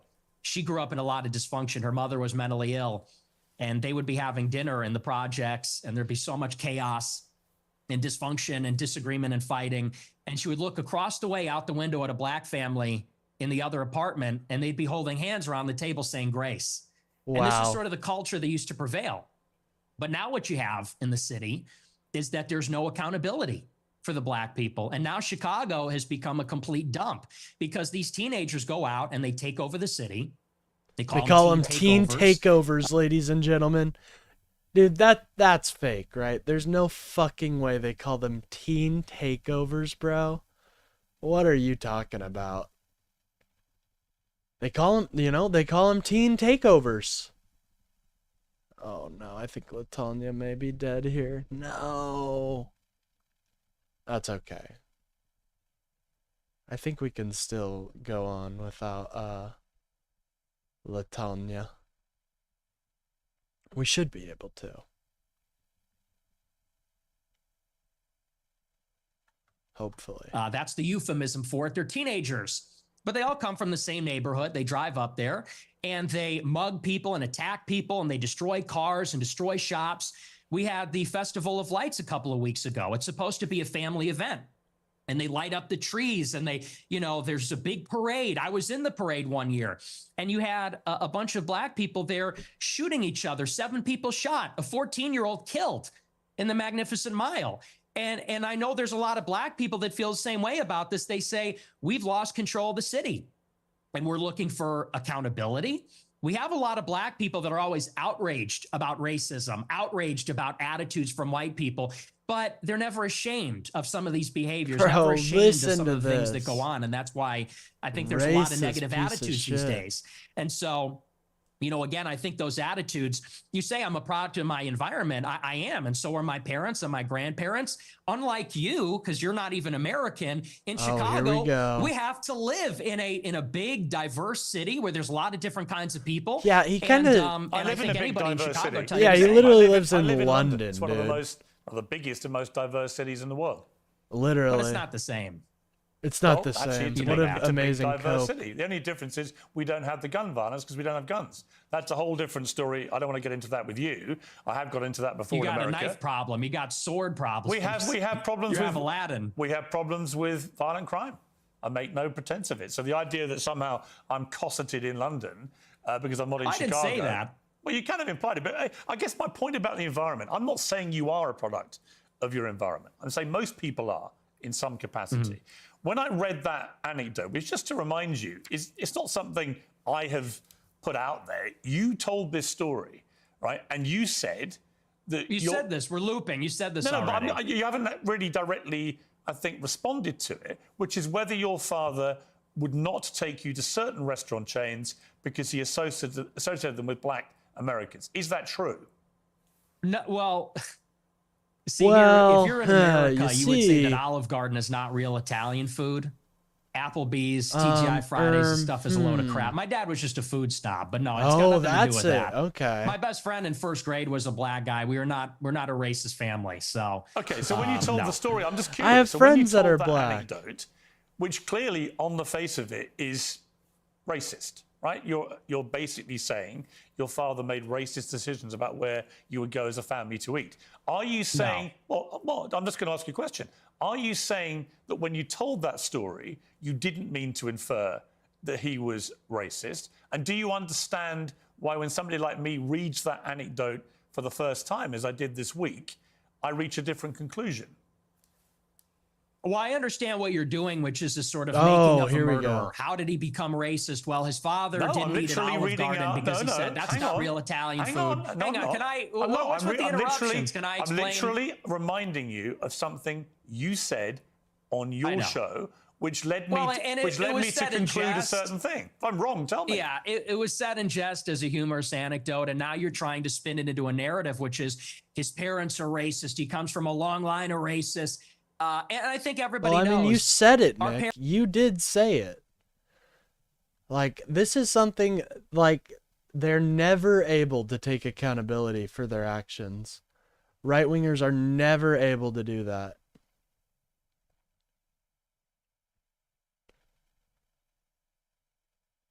Hold on, can I hit him? No, I wouldn't be able to. Darn it. Shucks.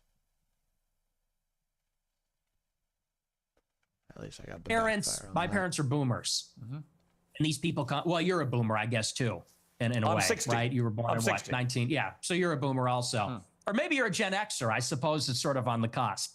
But it's a humorous anecdote. These are kind of the attitudes of baby boomers in society, but you're trying to spin it into a narrative, which is you're a product of your environment. Your dad's racist because of this joke. Now you're a racist. And I don't think that's a fair characterization. Okay. People can make their own minds up. They can go back and listen to you say it. I mean, the beauty of what I'm going to talk to you about in this interview is that almost all of it is just going to be reminding you what you have said and asking you what you meant. Your position about that story is that it was a joke, okay? I want to come to something else you said. This is where you talk about Jews, women, and blacks. Let's just take a listen. Jews, women. They're always coming up with, no, it's not the Jews. No, it's not women. No, it's not blacks. It's actually really complicated. No, it fucking isn't at all. Oh. Jews are running society. Women need to shut the fuck up. Blacks need to be imprisoned for the most part. Oh, wow. And we would live in paradise. It's that simple. Okay. That simple, ladies and gentlemen. Clarify what you meant there? That's all true. That's 100% true. Everything I said in that clip is true.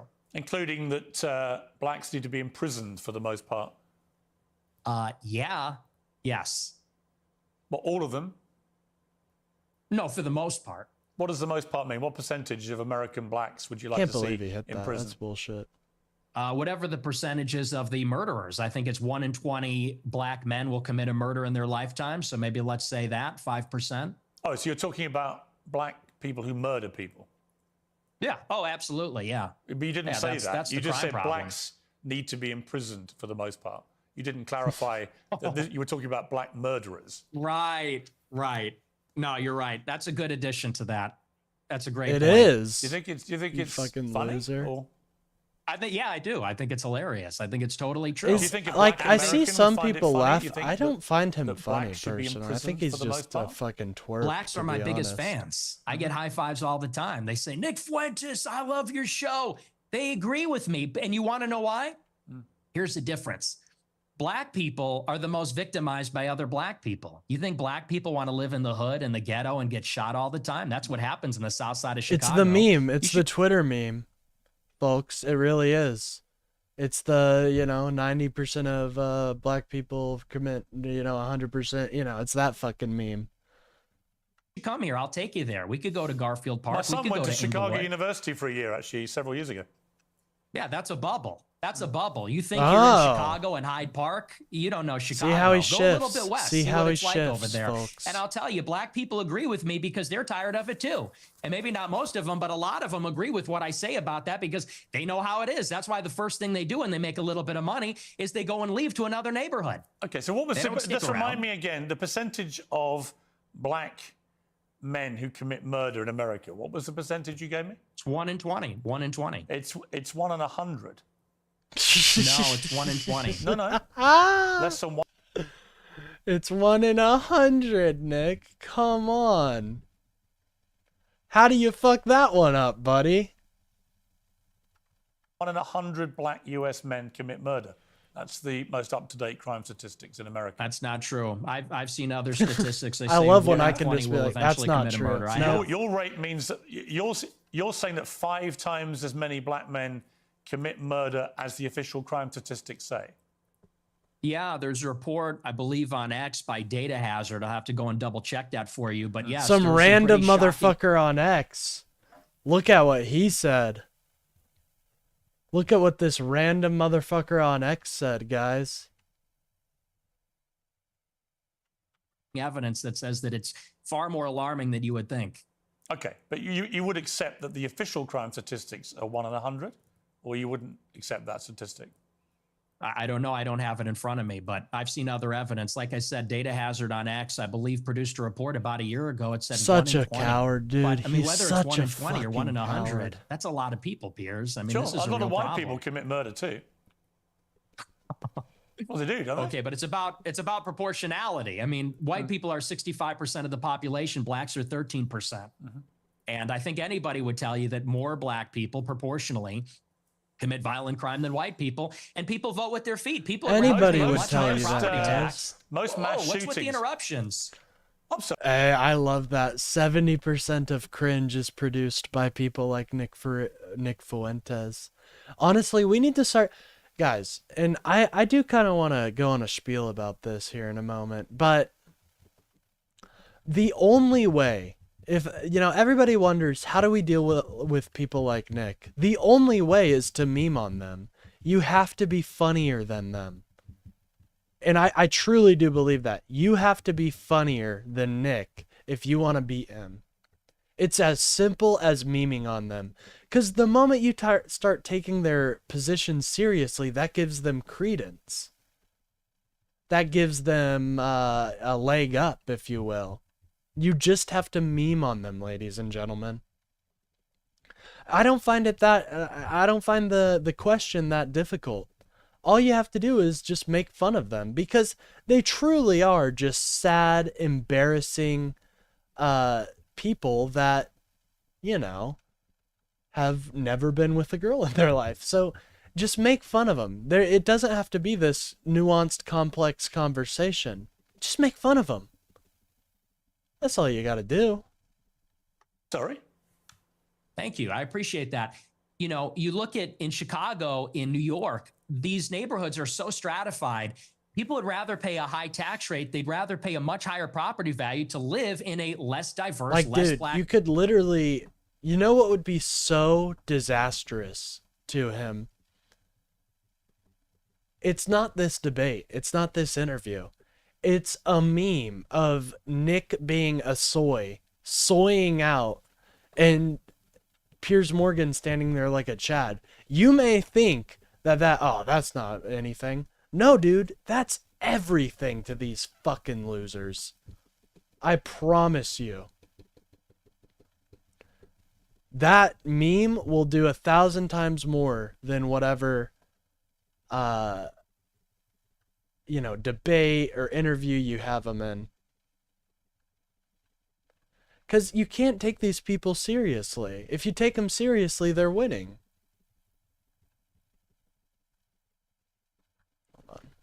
Black neighborhood, because they don't want to live around the violence. And I think that when you look at even on the public transit, the subway, the blue line, you know, people don't want to go there because they know who occupies and menaces the public transit. It is these people like Daniel Penny had to deal with. It's people like Irina Zarutska had to deal with. Oh, here we go. And that's just the uncomfortable reality. You've also said you don't want to live near black people. Let's take a listen to this clip. Oh, isn't that sweet? I'm a Isn't new he just a generation of sweet guy? white person. I'm not living around blacks. Sorry. You know, I want white kids, and I don't want my white kids bringing home black people to marry. It's He is racial for me. Literally disgusting. Just And such a call disgusting me piece racist. of Oh, very shit. Christian of you. I don't give a fuck. Yeah, I know you don't. I mean, it couldn't be clearer, really. We Unless know you you want to don't, say man. that's another of your jokes, but you're basically saying, yeah, I'm a racist, aren't you? Yeah, I'm fine with that. You're fine with saying you're a racist? Totally. I think everybody's racist. I think everybody, if we're being Oh, here we honest, go. He is gets to be racist. like, I think oh, everybody, everybody's the only people that racist. aren't- We all have these like little implicit biases, as if addressing racism isn't addressing those implicit biases.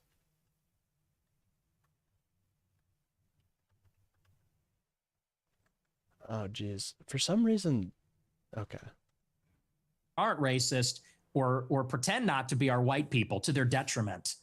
Everybody else is racist. But earlier in the interview, you really got aggrieved at the idea that your father was a racist. You wanted Thank to you make for him calling because this he's out, not- by the way, Pierce. He's not. Because my father doesn't share my same views on that. So he's the exception to the everyone's a racist.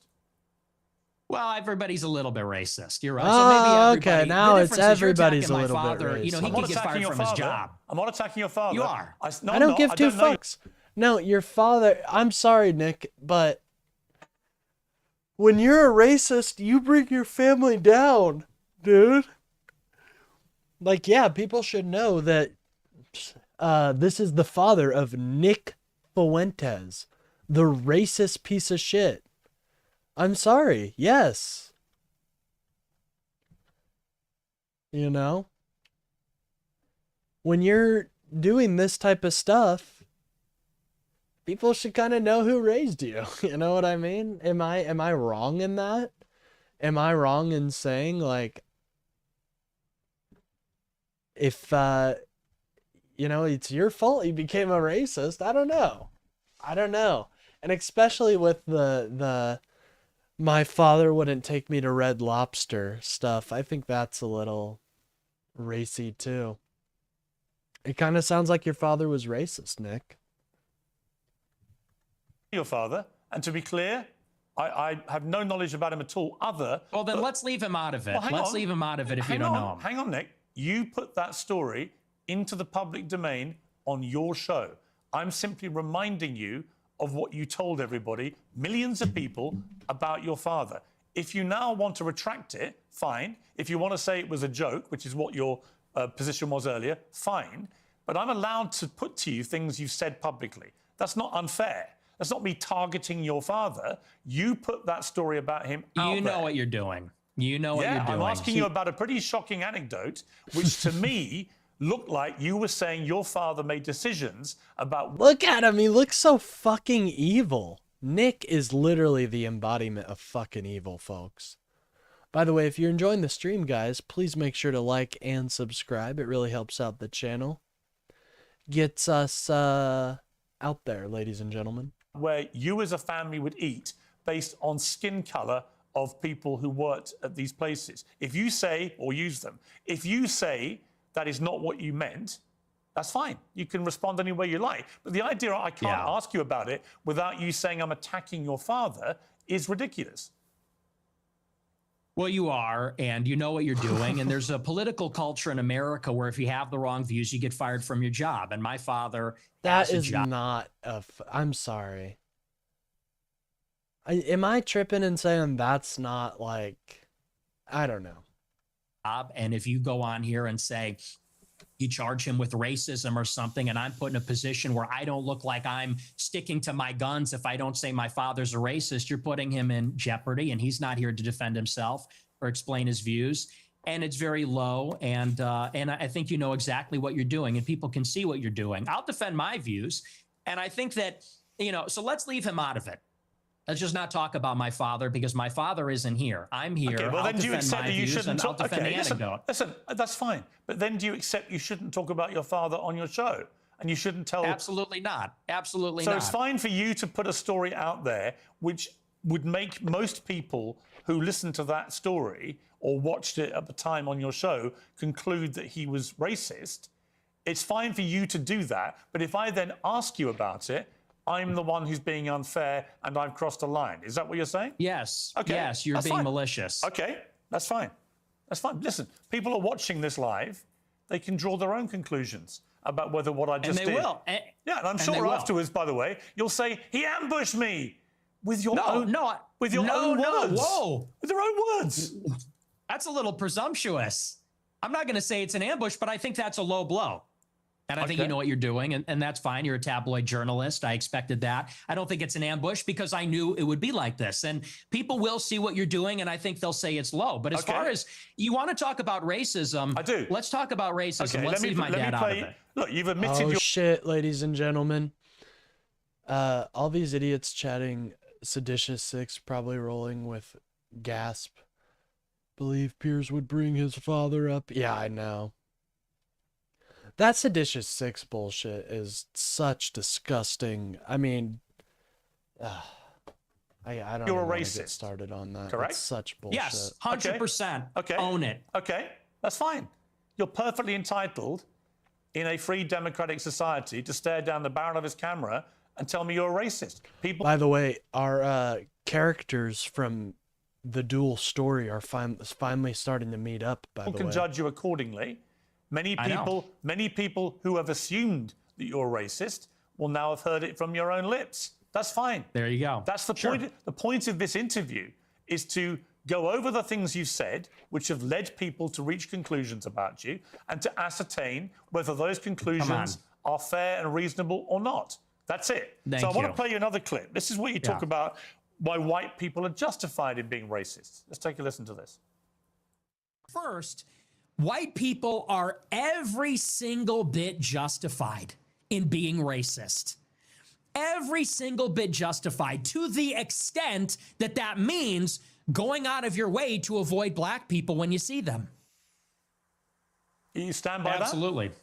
Absolutely. Absolutely. So white people should go out of their way to avoid black people when they see them. Absolutely. They would be wise. Why? Because it's a lose-lose proposition. If you're Irina Zarutska and you don't walk the other way, you get stabbed to death and you die. If you're somebody else and you walk on the subway and you stand near a black person or something, maybe it's fine. It's a lose-lose proposition. Oh my God. I mean, you can just tell his disgusting racism.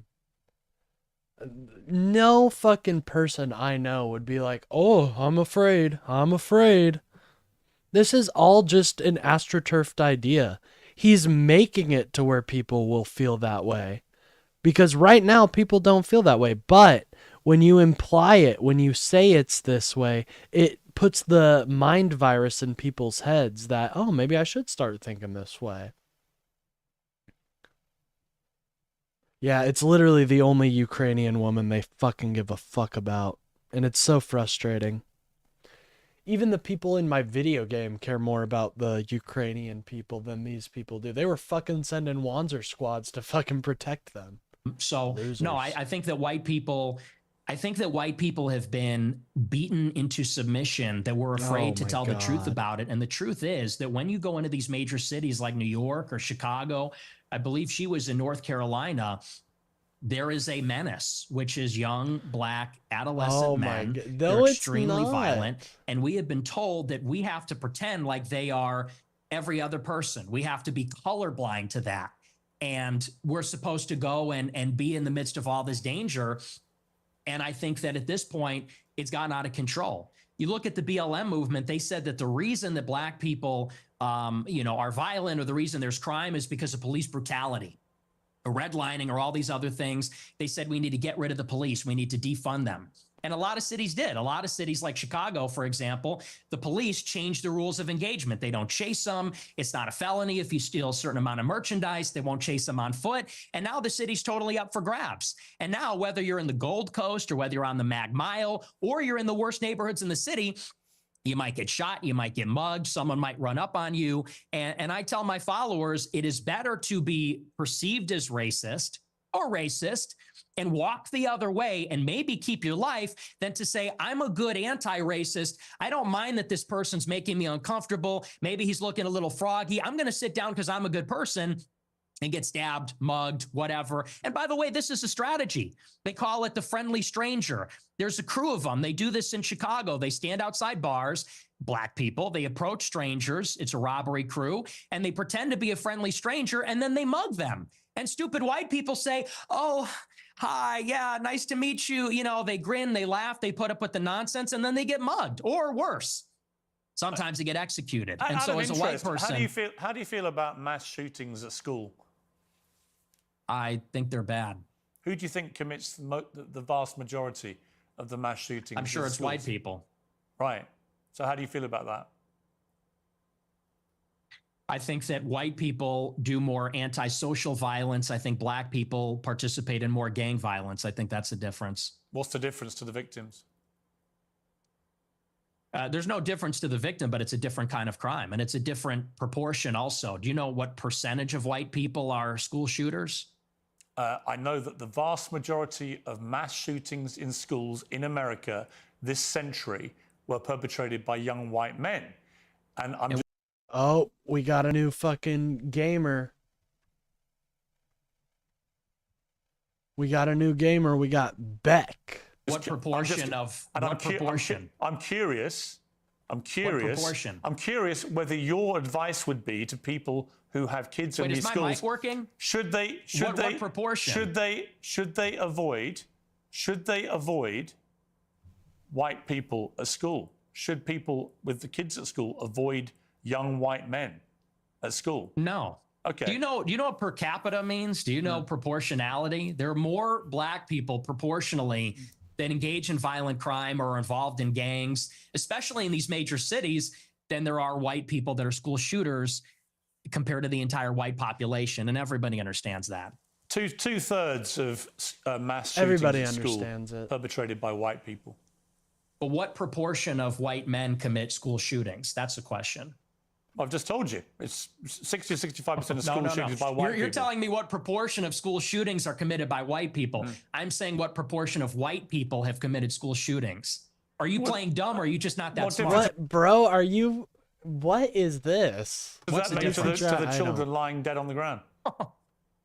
See, now you want to jump on the victims. The difference is you're asking, would you fear white people or black people? And that's the difference. No, the difference I'm is not. What I'm saying to you is, by your probability. logic, if we now have agreed that the vast majority of mass shootings in schools are committed by white people and predominantly young white men, then presumably your advice would be to avoid young white men because they perpetrate these massacres. But it won't be because they're white, right? So are you playing dumb or are you actually dumb? Maybe it's I'm about dumb. proportionality. Maybe I'm dumb.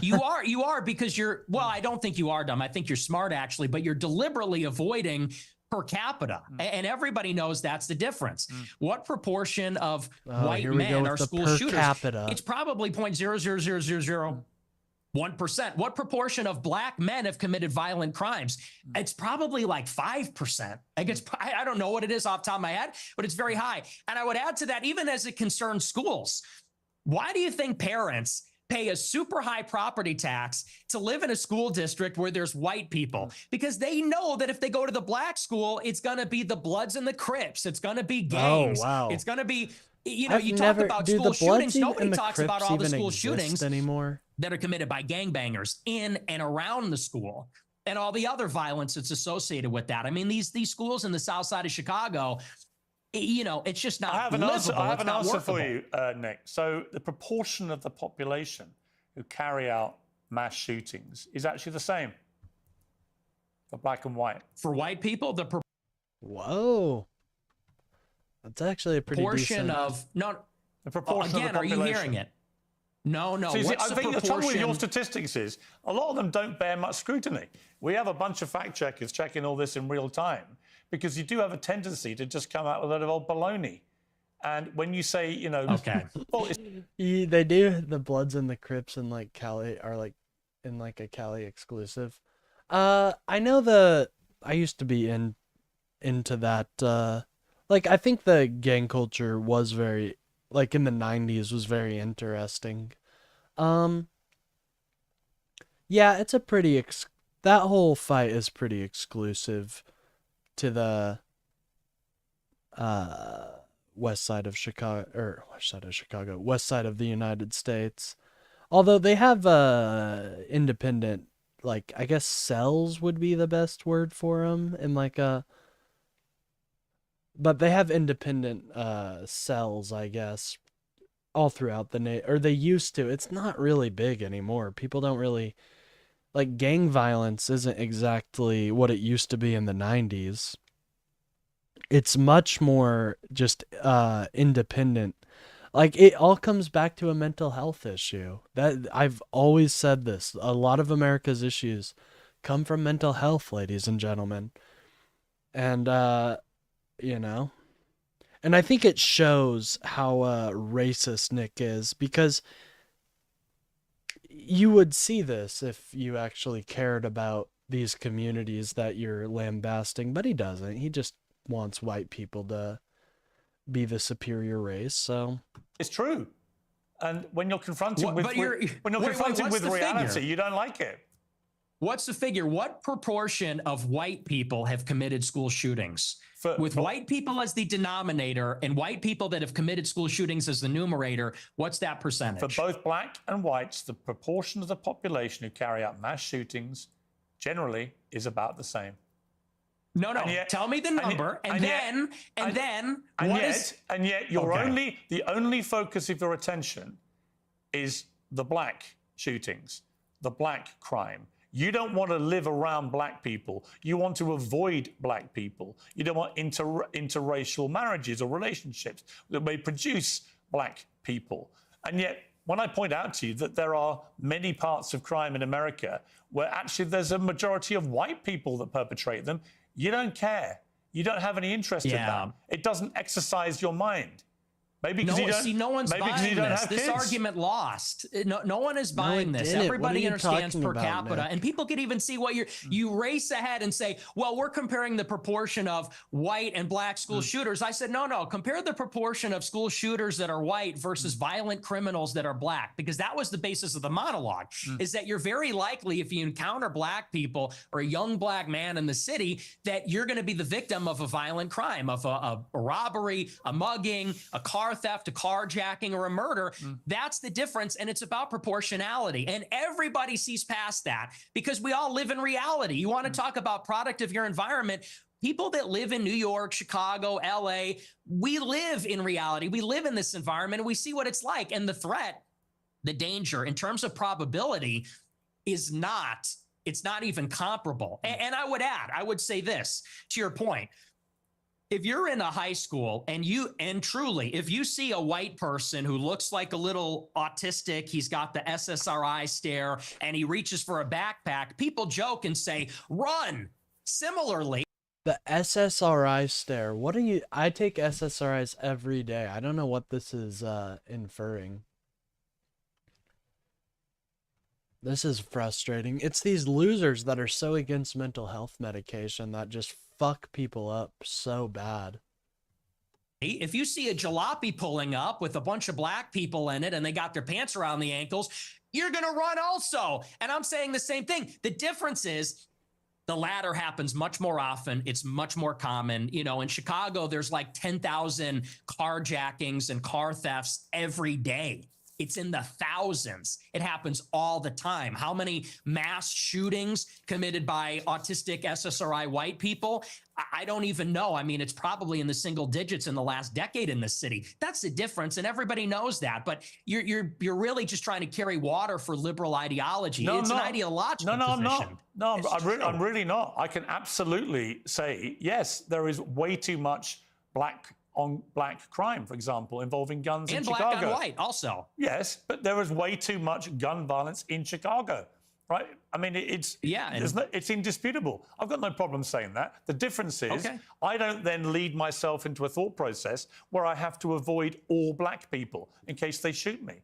And you've already conceded that you are a racist. So when people hear you then say, I don't want to be living anywhere near black people, they already have heard you say, I'm a racist, so they assume you're doing that because of people's skin color. I don't think you would probably dispute that, right? Well, you're separating two different things. The monologue, when I said I don't want to live around black people, that was after Irina Zarutska got shot. And it's true. I mean, they are a largely in this city, in Chicago, the South Side, the West Side, huge criminal population, and I don't want to live anywhere near it. And I do. I want to live in a white neighborhood. I think that that's extremely desirable, and I think even black people do. Nick, you're perfectly entitled to that view. But when you have obviously prefaced all this by saying, I am a racist, unashamedly, then people will assume that all your thought processes about all of these issues are driven by an aversion to people based on their skin color, which is the purest personification of racism. Well, it's not an aversion. I would say it's the opposite. I like my own people. My own people are familiar to me, and I think that's true across the board. I think that people seek out other people that are like themselves, and every other group does this, whether it's blacks, Hispanics, Asians. You know, there's so little to complain about that he's resorting to something all the way over in California instead of Chicago. Oh yeah, I know. Well, the Bloods and Crips conflict was just, that's what white people know about gang culture, so that's just what they gravitate towards. Get a lot of attacks when I talk about that I'm against interracial marriage. And what's funny is that every other group is against interracial or interethnic marriage. Jews, but you're the Chinese, you're the product of an Hispanics. interracial marriage. Yeah, I mean, that's debatable. Not Let's really. say for the sake of argument, sure. No, you're the product of an interracial marriage, and your father is part Mexican. You're literally, for the sake of argument, the very person you've just told me you want to avoid. What race is Hispanic? Is that a race? Well, what do you think it is? I'm asking you, what race is Hispanic? Hispanic, of course it's a race. It's called Hispanic. It's a mix between two He's races. so It's a mix dumbfounded. between indigenous Poor Americans Pierce. It's and not white, though, is Europeans. it? It's not white. Well, apparently you're more of a racial purist than me. You got like Not a really. one-drop You just rule keep thing saying you going. only want to Kind live in a of. white neighborhood, but you're literally from a mixed race background yourself. You've literally and I got live in Mexican blood. I know, and I live in a non-white neighborhood too. I'm trying to get out of here though, but I'm trying to get out. But here's the thing. Do you have any non-white? Do you have any non-white friends? Genuine question. Most of my friends are non-white. Oh, Most here of my we friends go. are non-white. That's and some non-white coke. people love my show How many because are they black? respect the honesty. How many of your friends are black? Many of them, like at least Many, a dozen. yeah, I know many of Ye them. Many being of one them, who bud. You know, Sneeko being another who you also know. Yeah. And so how do they feel when you say you just want to be away from any black people, walk away from them? Well, you know what Ye told me? I'll tell you verbatim Here what we he go. said. I'm excited to hear what That it Ye doesn't come told from a you. place of, and you use the word aversion. That's the first thing I'll actually dispute. Okay. It's not an aversion on the basis of skin color, because that would seem to suggest it's like a stubborn, irrational bigotry. I don't consider myself a bigot. I consider myself a racial realist. I'm realistic about how the races are, and I speak provocatively about it. And I speak provocatively about our tribalistic instincts and tendencies as human beings. And I'm not a liberal ideologue that says that over time and with enough education, we're all going to see this great brotherhood where we're colorblind and everybody's the same. You know, I don't think that's ever going away. I think that race is real. It's not just skin deep. It matters to us and it matters to each other. And black people know that, and Hispanics know that, and Asians know that, and people like me that have partial Mexican ancestry, we know that too. And I think on that basis, we can have mutual respect and understanding, not aversion based on skin color. The reason as you I say. use the word aversion is you literally said that you should walk the other way if you see black people. That is an aversion to black people based on their skin color. No, that's called economy of information. That's economy of information. That's safety. And I said in the same monologue, if you watch it, it's like, I feel sorry. The problem is you clip the 10 seconds. I don't know if you watched the whole show, but in that monologue, I said, most black people are not violent or criminals. I said, and it's unfortunate that we're going to offend them when we turn and walk the other way. I said, but the problem is we don't know. We can't tell. And someone like Irina Zarutska, she sat down in front of a black man with her headphones in and wasn't paying attention because she was being a good liberal and said, I'm not uncomfortable by this. I'm progressive. Then she got stabbed in the neck. And I said, it's unfortunate that you would have to sit behind the black man to be safe. And if he's not violent or schizophrenic, he might be offended by that. I said, but I would rather offend him than die. How many deranged white men have committed atrocious acts of murder in the last 10 years in America? Proportionally, far fewer. But how many? Fewer. How many? Do you know how many? You have a research team. You pull it up. I mean, you're very big on. You're obviously extremely exercised by that one story, which was horrific, for the record, absolutely horrific, and should never have happened. The person who perpetrated that evil act had a string of previous offences and should have been picked up more, and it should have been amplified more. I completely concur with all of that. But I just suspect you have no idea how many white people have committed similar crimes, do you? No, because I know it's far fewer from experience. Okay. Because it's like you said. Well, and hang on. And I would add to that, you know, Irina Zarutska wasn't the first hold one. on, guys. That was also For after some Austin reason, Metcalf was killed in Texas. Sure. After But Carmelo how many Anthony times has it stabbed been him in the perpetrated neck. by white people? Never mind, it's Well, back. hang on. Let me finish my point. Sorry, guys. I just had my fire alarm go off. It's off now though, so that's good.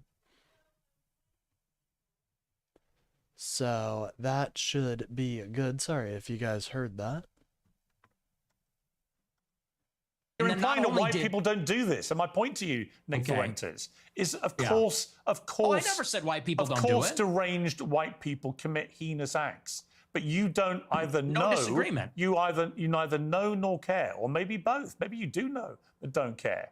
You only seem to be focused on black people who commit crimes. And again, if you hadn't prefaced the whole debate about racism by openly conceding you are a racist, I could read other connotations into what you've been saying. But once you've said, I'm a racist, and then you only talk about black crime, I think people can watch this and they can say, yeah, He is. He's a Whoa, racist. bro, we got some and everything that spider-crawlers. he says about crime is driven through the prism of being a racist who judges people according to their skin color. Well, it's funny because it's quite on the contrary. And I said this in a similar monologue. You know, the problem is not that I wake up and I walk down the street and I see someone that doesn't look like me and it makes me angry. The problem is there's a pattern of behavior, which we've all seen. Blacks in America have become narcissistic, and they become narcissistic because they've been told they're victims of racism, they're victims of slavery. They've been told, really, there's no accountability. If they're rude, if they're inconsiderate, if they're criminal, they are told that they have no agency for their actions. They're being told, if you act in this way, it's because the white man made you that way. It's because the system's rigged against you. And so we have been telling Black people this for a generation, and now there's no rules. Now they go, and what we hate to see as Nick decent ever leave his people, not house even as even? white people, but decent people, even Black people too, what we hate to see is rudeness, obnoxiousness, inconsideration, We don't like when criminality, they're violence. rude. And that's that pattern of behavior that we see all over social media. don't on like Just to be when video clear, they're footage, you on don't like cops. you don't like black people who play the victim and are rude. Is that your position? I don't like that pattern of And behavior. who are of- narcissists? I see where this is going. Yeah, Are you're you ahead going of to me. turn this around on You're me? ahead of me, aren't you? Because when I said, Very what clever. black friends have you got? You said, I yay. am kind of black, Yay. aren't I? No, not that. You said, said I'm not yay. saying So- you. I'm just saying your choice of black friend is Ye, who is arguably the number one black victimhood narcissist in America. Do you understand the problem? So he's No, your no. friend. He's one of the very few black people you want to be associated with, but he's the epitome of what you just said you abhor about narcissistic black people. I disagree. I disagree with you, and I'll tell you why. Because Ye, if you've ever met him in real life, I have, yeah. Okay, well then you know he's nothing but polite, considerate. Actually, he was very rude to me the last two times I interviewed him. He's Well, a but- supreme narcissist, and he's Well, also. you keep interrupting me. You're very rude. Are you black? I Because you're being very apologize. rude by I interrupting me apologize right now. to you. Christ. I'm giving you a hard time, but I It's look. okay, I you're do not want to giving me a finish my hard time. point. I do want to finish my point about Ye. He is a guy who, when I was with him, wanted to make sure that everybody was heard. Everybody felt included. He's actually a very soft-spoken guy, very polite, and by the way, not violent. When you look at all the rappers that are in the music game, many of them, especially from Chicago, drill rap, they're talking about killing people, shooting people, they gangbang. He notably, if you know about him, he got his start because he was a nerd. He wore a backpack and a polo, and he wasn't a gangbanger. He rapped about his I love you like Kanye. Love Kanye meme goes so far back. Dude, I remember this. I remember when Kanye was just starting his Trump arc, and I remember he tweeted something out to Trump, and it got a lot of memeage. It's like, very impressive, Kanye, or something. Thank you, Kanye. I don't remember what it was, but I thought it was a good meme at the time. If only I knew. If only I knew what he would be becoming. Maybe we could have stopped it.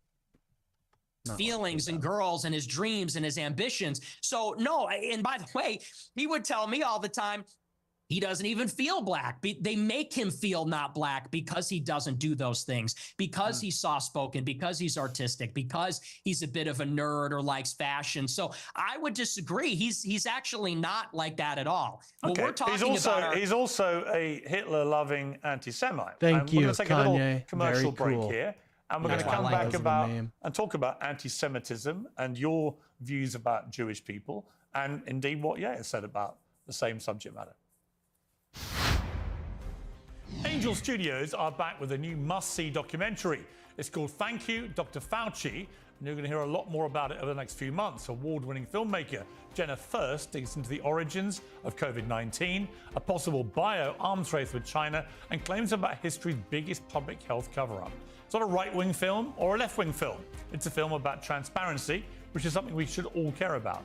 Furst pulls over documents and interrogates scientists, intelligence professionals, and whistleblowers. It's being described as Oppenheimer meets Outbreak. And if you've ever wondered what really happens behind closed doors, you'll want to see it. Angel Studios is powered by its guild members voting on real stories. You can find out more at angel.com/peers. That is so Become a crazy. member, stream Thank You Dr. Fauci, and be part of the conversation demanding truth and accountability. Okay, back with Nick Fuentes. Let's just turn to anti-Semitism. In your interview with Stephen Crowder last week, you answered emphatically that you don't hate all Jews. Is that correct? That's your position? That's good. Yes. Okay. So I want to play you this clip. Well, I don't hate any Jews. Let me just amend that. I don't hate any Jews. Okay. Just Okay, most let's of play this them. clip. The reason I've had it is because my opposition to world Jewry and Israel is rooted in absolute, World uncontestable Jewry. fact. We have the truth on our side. That's why we're winning. Because we are telling the truth about the historical antagonism between Jews and Europeans, between Jews and Christians.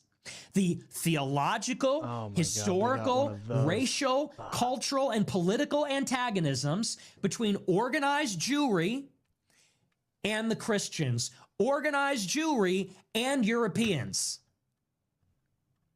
And the reason that we are winning that argument is because it's real, it's true. I can prove it. I can show you. I can name the names. I can show you the paper trail, the money.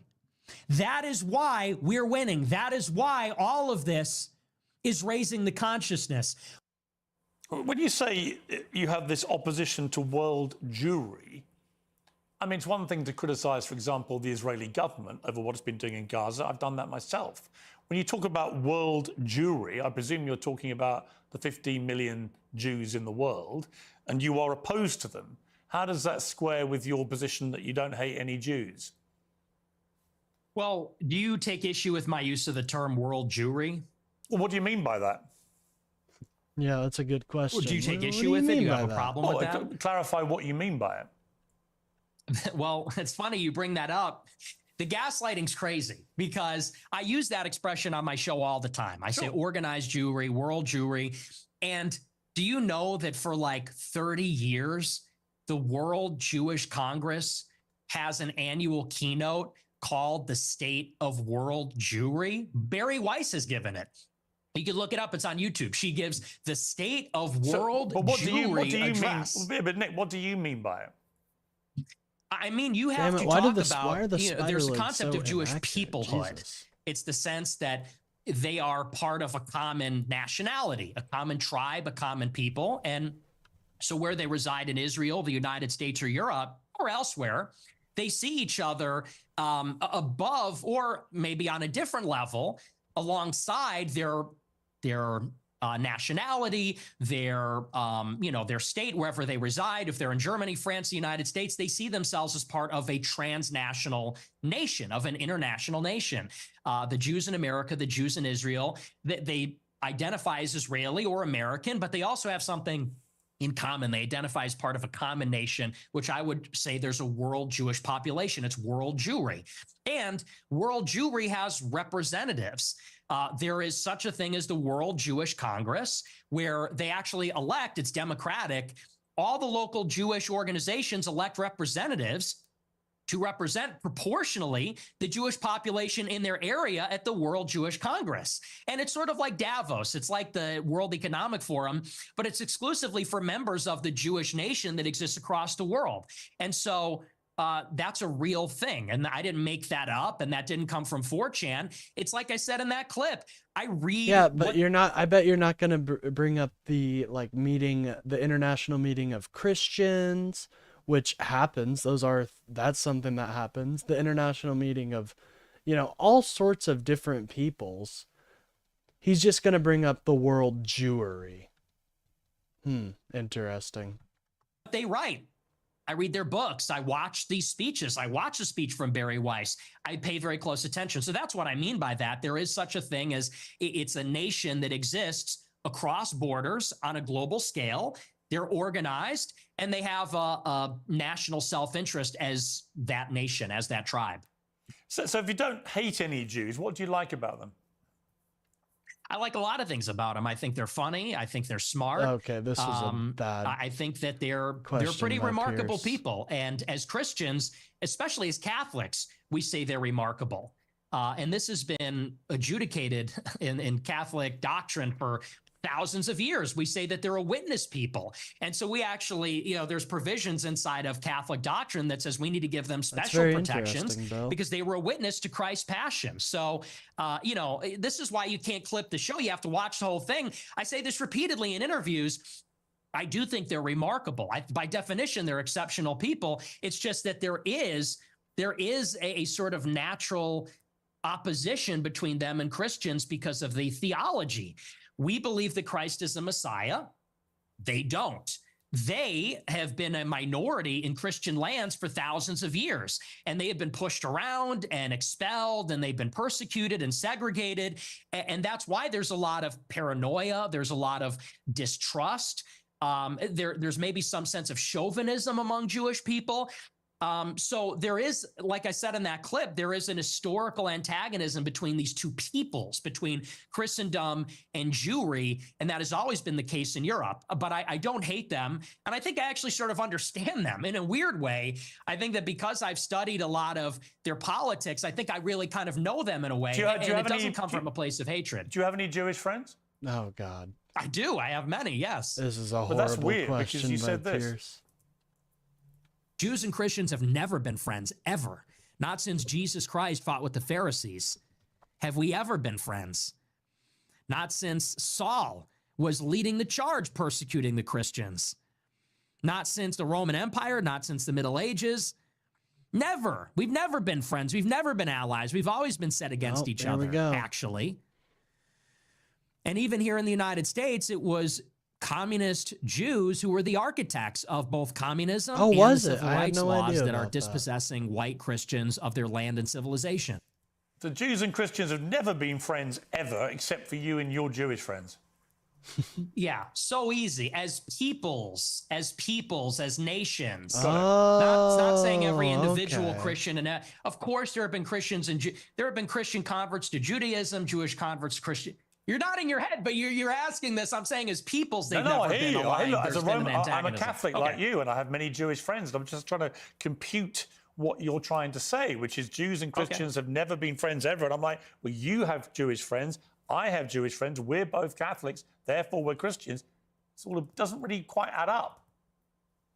Well, like I said, as peoples, there has been an historical antagonism as peoples. And you could even say the same about blacks in the United States. Of course, there were black and white people that were friendly with each other, but in many ways, they were set against each other as groups.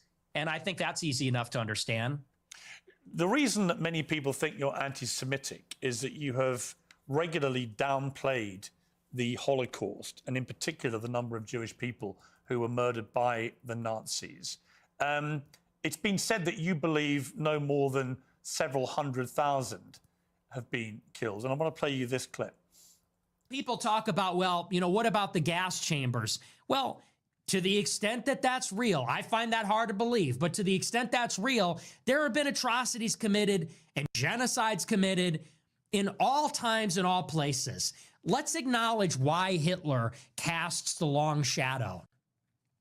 Because that confers a political benefit upon Jews. That's why. It doesn't really sound correct to me. Wait a second. It takes 1 hour to cook a batch of cookies, and you have 15 ovens, probably in 4 different kitchens, right? Doing 24 hours a day, every day for 5 years. How long would it take you to make 6 million? I don't know. It certainly wouldn't be 5 years, right? The math doesn't seem to add up there. You think that's funny? It's funny. It's amusing what you're doing because, that one was a joke. Yeah, he kind of got caught on that. Yeah, I do actually. I mean, I do because I just find it extraordinary that you would think the Holocaust could ever be something that we could joke about. Oh, geez. Why, this is when the soy comes out of Piers, and I'm like, oh, Piers, Is it I too don't soon know to make about jokes? this one, man. How many people do you think died in the Holocaust? How many Jewish people? I don't know. I'm thinking maybe 7 million. What's the number? 6 million, something like that. So you 8 million? You concede that 6 million Jews died in the Holocaust? Possibly more. possibly, we're discovering all the time. So it could be, maybe even be more than that. So why have you doubted the numbers in the past? I'll tell you why. I really think that every death is a tragedy, however many Jewish people died in the Holocaust. And I'm not a World War II historian, so I'm actually open to believing the official narrative, and I've read some of the conspiracy theories. And to tell you the truth, it's a rigorous debate. But what's interesting about this just doesn't understand he's joking. In many countries, it's not even legal to talk about it. And that's really where my interest in the Holocaust begins and sort of ends, to tell you the truth, is that if you wanted to question the number, you would be put in jail in about, 17 or 18 European countries. And I think that's really the more interesting conversation, which is that this is almost like a religious dogma in the West. No other genocide, no other atrocity is treated like this. Could you imagine if in the United States they said the number of Palestinians killed in Gaza is 100,000, and if you don't say that, you're going to jail, you're banned on X, you can't have a job? Not That's X, the part that's no. totally insane. And a lot of people, they can't even make up their minds. I think it's actually done a disservice. If your goal, and I'm not saying you as Piers Morgan, but if your goal, if you're an advocate for awareness about this, if your goal is to convince everybody that this is the way the Holocaust happened, I think the last thing you'd want to do is say that everyone that disagrees is in jail and is banned and you're not allowed to say it. So there's really been no open debate about the subject since the scholarship started to be produced about 60 years ago. But there is no debate to be had about the number of people who were murdered. Even the Nazis, in the trials after the war confirmed the numbers. The amount of documentation that was recovered, notwithstanding the attempts by the Nazis to destroy it, the amount of documentation that was saved and preserved and used for trials and for historical record is unprecedented in the history of mass slaughter of human beings. So we have a very clear idea of how many people were gassed to death in the gas chambers. We have a very clear idea of how many were starved to death, were kept in ghettos, died of disease, of forced labor, of death marches. We know how many Jews were slaughtered. It's at least 6 million. What's interesting to me is that you appear to now concede that, which may be news to a lot of your regular viewers who have constantly heard you quibble with the number of Jews who died in the Holocaust. And for the record, just to confirm what I think you told me, you do now accept that at least 6 million Jews were killed in the Holocaust. Well, no, I said it could be. Here we go. Well, it could be higher. That is I true. think it's at least. But you I think you're accept right. at least. It is at least. Oh, it's at least 6 million. But it could be 100 well, times people more are going than to be that. okay. The people are going to be. Let me respond to the rest of your question. Sure. What you're saying, I understand where you're coming from when you say it has been documented and there are confessions and so on. Let that speak for itself.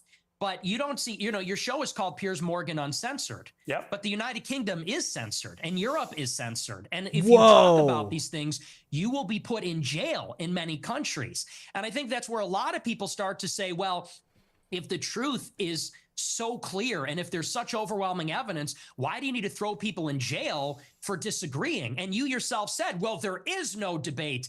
I think everything is debatable. I think everything at least should be debated. And if the evidence is very one-sided, let the evidence speak. Don't throw people in jail. So do you think that Holocaust denial laws should be overturned? I don't particularly agree with Holocaust denial laws. I don't think people should be imprisoned. Okay. Well, because I have a blanket view now, which has evolved slightly actually over the years, that I have a blanket view that speech should not be criminalized, right? People should be allowed to say what they want to say, and they should be then made accountable for what they say. If you have an employer, they can make a view about whether you are the right kind of person they want for their employment, as they would make a decision about anything else you do in life. So I actually believe that speech should never be criminalized, is my personal view. I understand why in places like Germany, they have strong laws about it because they want to move on from what they believe was the most shameful moment in their history. I understand that. Do I want that in my country? No. Am I appalled by what has been going on with free speech in the United Kingdom in the last 2 or 3 years? Absolutely. It is ridiculous that people have been frog march to prison cells for stuff they put on social media, right? So, yeah, I do. I think what is more interesting to me about our exchange is I was not expecting you to go the opposite way. I was not expecting you to be so emphatic that at least 6 million Jews died in the Holocaust. And there'll be people watching this who I think will be very surprised by that, because you have built a reputation for being, if not a Holocaust denier, then somebody constantly questioning in a downward way the number of Jews who were murdered. That doesn't appear to be what your position is now. No, and here's what I would like to see for my entire career. When I started my show, it started with a good faith inquiry where I was questioning a lot of these narratives. And I said, what is the answer on the other side? But what I found is that the answer was criminalized. So when you would talk about anything regarding Jews, Israel, the Holocaust, you could be in favor of the official narrative on those things. If you went against, you were banned, censored, and in some countries jailed. And so I actually haven't made up my mind on that, because that's not really a matter of interest to me.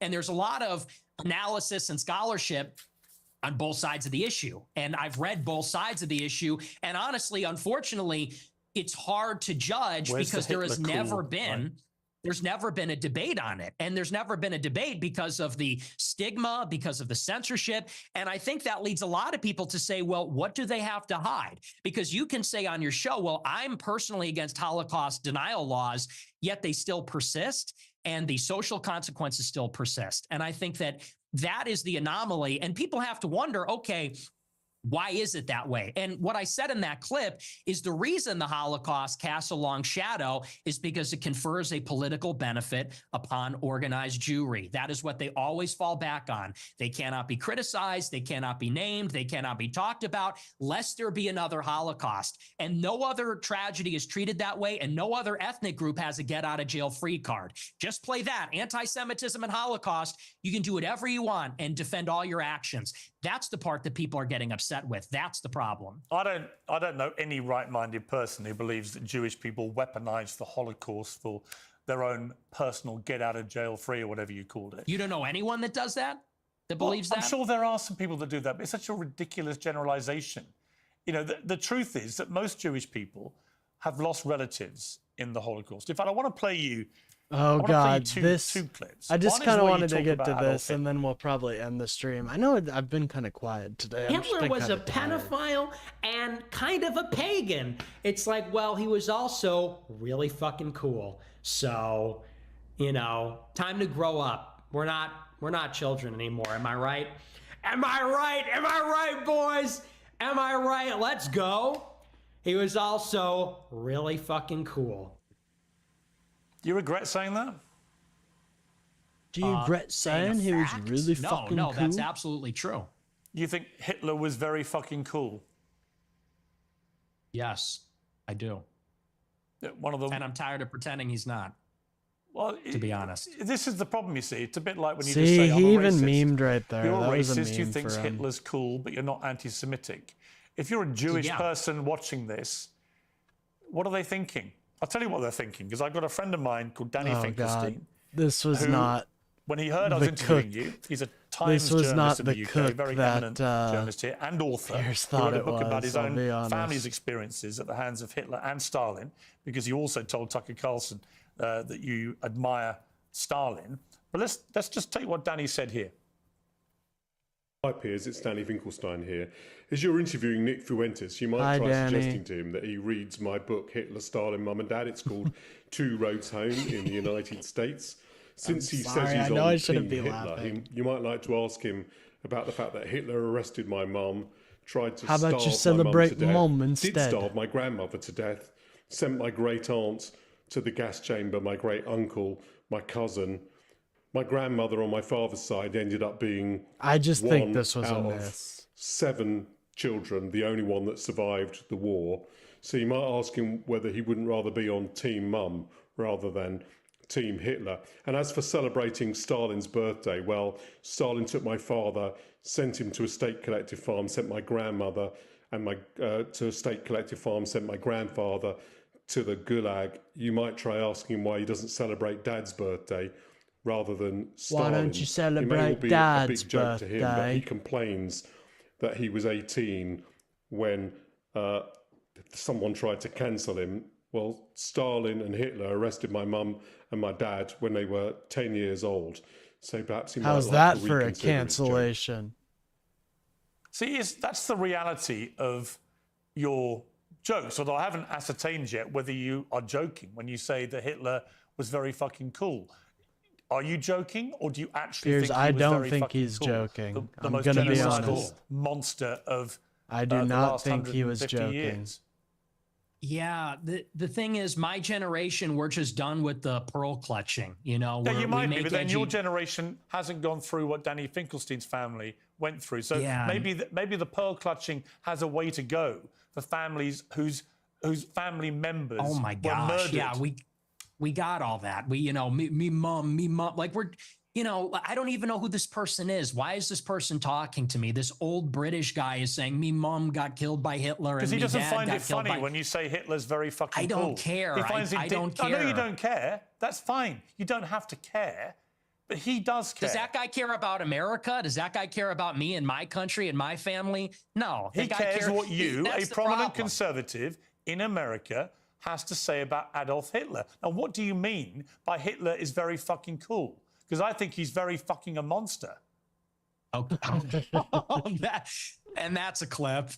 I think he's very fucking a monster. Do you hear yourself? Yeah, I mean, do. can we all grow up? I do. Can we all grow He up? murdered That is 12 just million people. childish. He murdered 12 million Okay. people. What is very fucking cool about that? Tell me. The edits, it's just cool. The uniforms, the parades, it's cool as a guy. You look at World War II and it's fascinating and it's interesting and it's compelling and it's cool. And, you know, we're just tired of saying these kinds of things. We want to talk like real people and give our honest opinions. And then we literally get an old Jewish guy from England who's going to say, oh, that's not very funny, mate. Me mom. And it's like, shut up. Like, you know, no one is in favor of genocide. So let's just get that out of the way. We're not in favor Well, of a hold Holocaust on or now, genocide. hold on. Do you think if half It's your 80 family had years been, ago. you think if half your family had been wiped out by very fucking cool Hitler, you'd still think he was very fucking cool? Or would you think that actually he was a despicable monster who murdered 12 million people, who targeted people because they were disabled or Jewish or Romani Gypsy or whatever it may be, and that he systematically destroyed people, incinerated them in gas chambers? Do you think that you would find it very fucking cool if your family had been through that? Or do you think you would find it very fucking disgusting? And perhaps moderate the number of times you laugh about it or want to joke about sorry, it or I want know, to this is abuse bad. someone like Danny Finkelstein, Just the way he who's written incredibly says powerful it books is about very what happened to fucking his extended strange. family at the hands of the Nazis and your other hero, Stalin. See, my point to you, Nick Fuentes, is that in parts of this interview, you try to come across as moderate, but every now and again the mask slips, and it slipped again here with what you say about Hitler. There's nothing very fucking cool about Hitler. We know that from history now. We know what he did. You've already conceded that he murdered at least 6 million Jews. So when you say he's very fucking cool, Jewish people watch this and go, this guy's disgusting. Why would he say this about someone who perpetrated such an evil? And what's the real answer? Why do you? Is it just for clicks? Is it for money? Is it just for fun? For shits and giggles? What is it? What motivates you to say something like Hitler was very fucking cool? It's for this. It's for all of this. And the lack of self-awareness is amazing. You're a boomer. You're a 60-year-old boomer. And we've spent maybe 3 minutes on you saying, he's a really fucking monster. He incinerated people. And I'm sitting here saying it's not that serious. It's not that deep. And Not that what serious. I'm getting at. Not that serious. Do you want to say more about Well, he's a monster? You're not a kid yourself anymore. You're not a teenager. I know. Right? I know. You're nearly 30, to be clear. Yeah, okay? You're a I fully know. formed adult who has a brain, right? And at some stage, that brain has taken you off these rabbit Is this an warrens. interview or is this a lecture? Can I respond to what you're saying? I want you in to full? I want you to explain why you think it's fine to say how fucking cool Hitler is and to dismiss the very powerful 90 seconds from a British journalist who lost a lot of family members to the Nazis in such a callous, dismissive manner. I don't think it's powerful. I think we've been hearing that our entire lives. Okay. The Schindler's List. Let's just be honest. The propaganda is over the top. We have been in America. What about and the Schindler's everywhere. List? Hey, Tell hang me on, about can the I Schindler's respond? List. Well, tell me about the Schindler's List. I'll tell you about it. We have been browbeaten as a people, as Americans, as Westerners for our entire lives. And do you know what this has done? It has taken away any sense of pride, any sense of love for our own civilization. We have been made the villain in our own story. We have been made because, let's just be clear, it doesn't begin and end with showing Hitler is a monster. This has been the political narrative, which is why we have thrown open the borders. This is a political narrative, which is why we can't be a conservative society as a whole anymore, why we can't be proud of Europeans, why we can't be proud of being Christian, because they've told us if you're too white and too proud and too Christian, it's going to lead to a Holocaust. And so my generation, our entire lives, has seen, wait. Amen. Thank you. What a crock of shit. It truly is. Because this is bullshit. Honestly, yeah, it's a crock. What We you don't want to just hear said- anyone It tell is, me mom and dude, dad. Nick. What It you really just- fucking listen. is. What you I'm just proud said is a crock fucking of shit. Pierce called And you this know shit. it. It's And called the open society. In your gut, you know it is. You weaponize No, this stuff. you know. You weaponize this stuff for money, but you know when you say something like Please. what you I'm just banned said. from banking. You I'm know banned from banking and credit cards. You know who you're talking to? I do it for money. and by the How way- much money you and by make? the Your way, company's that worth shouldn't- $100 million. Your company's worth $100 million.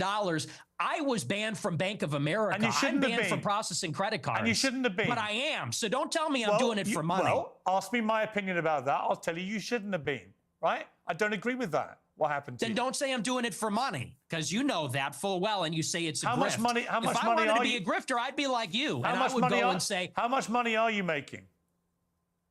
I'm making a lot of money now. Yeah. Now that I'm the #1 live streamer in America, because people agree with me more than they agree with you. We're tired of hearing about slavery and the Holocaust and Jim Crow. We're done hearing about that. You guys overplayed your We're done hearing about how Okay, well, fucking you know, your fucked up the generation's on world the way used to out, be. and Generation Z is coming up, and we're finished with that. We're ready to take our country you know, back. I've got 3 we're sons. not listening I've to got crying 3 minorities sons. anymore. I've got 3 sons, and they don't share your views about Yeah, well. slavery and about the Holocaust. They can have decency and compassion and humanity about some of the worst things that have happened in the last 150 years or more. Sound like girls. They can do that, and they can also have concerned views about issues like immigration and other issues. Nick is The two such things are just a not little mutually incompatible. shithead. You can have different views about different things. It's your lack of Sound like humanity girls. and compassion for people about things like the Holocaust, about slavery. It's that people find so contemptible. And I don't understand why you need to do that. Is it, again, I just ask you, is your motivation financial? Is your motivation for fun? What is the motivation to saying these outlandish things, which you don't need to say, and which I suspect, I don't know, I suspect a lot of it is performative. So what is the motivation? I'm an iconoclast. The Holocaust is not my religion, and it is treated like a religion. It is treated like a religion with dogma, with blasphemy laws, and that secular religion says, and you say, I lost. you say that's a crock of shit. It's Oh my goodness. I took an L. Anyways, guys, I think I'm gonna cut the stream here. We'll be live tomorrow. Honestly, I might be live later today. I'm not quite sure. We might be live later today. But anyways, guys, make sure to like the stream and subscribe if you aren't already. It really helps boost the channel. And yeah, I'll see you guys in the next video. Peace. Oh, hold on. Wrong one. We'll do the mission complete. Yeah, it was a smaller stream, but I enjoyed chilling and gaming with you guys. But we won the game. I'll see you guys tomorrow.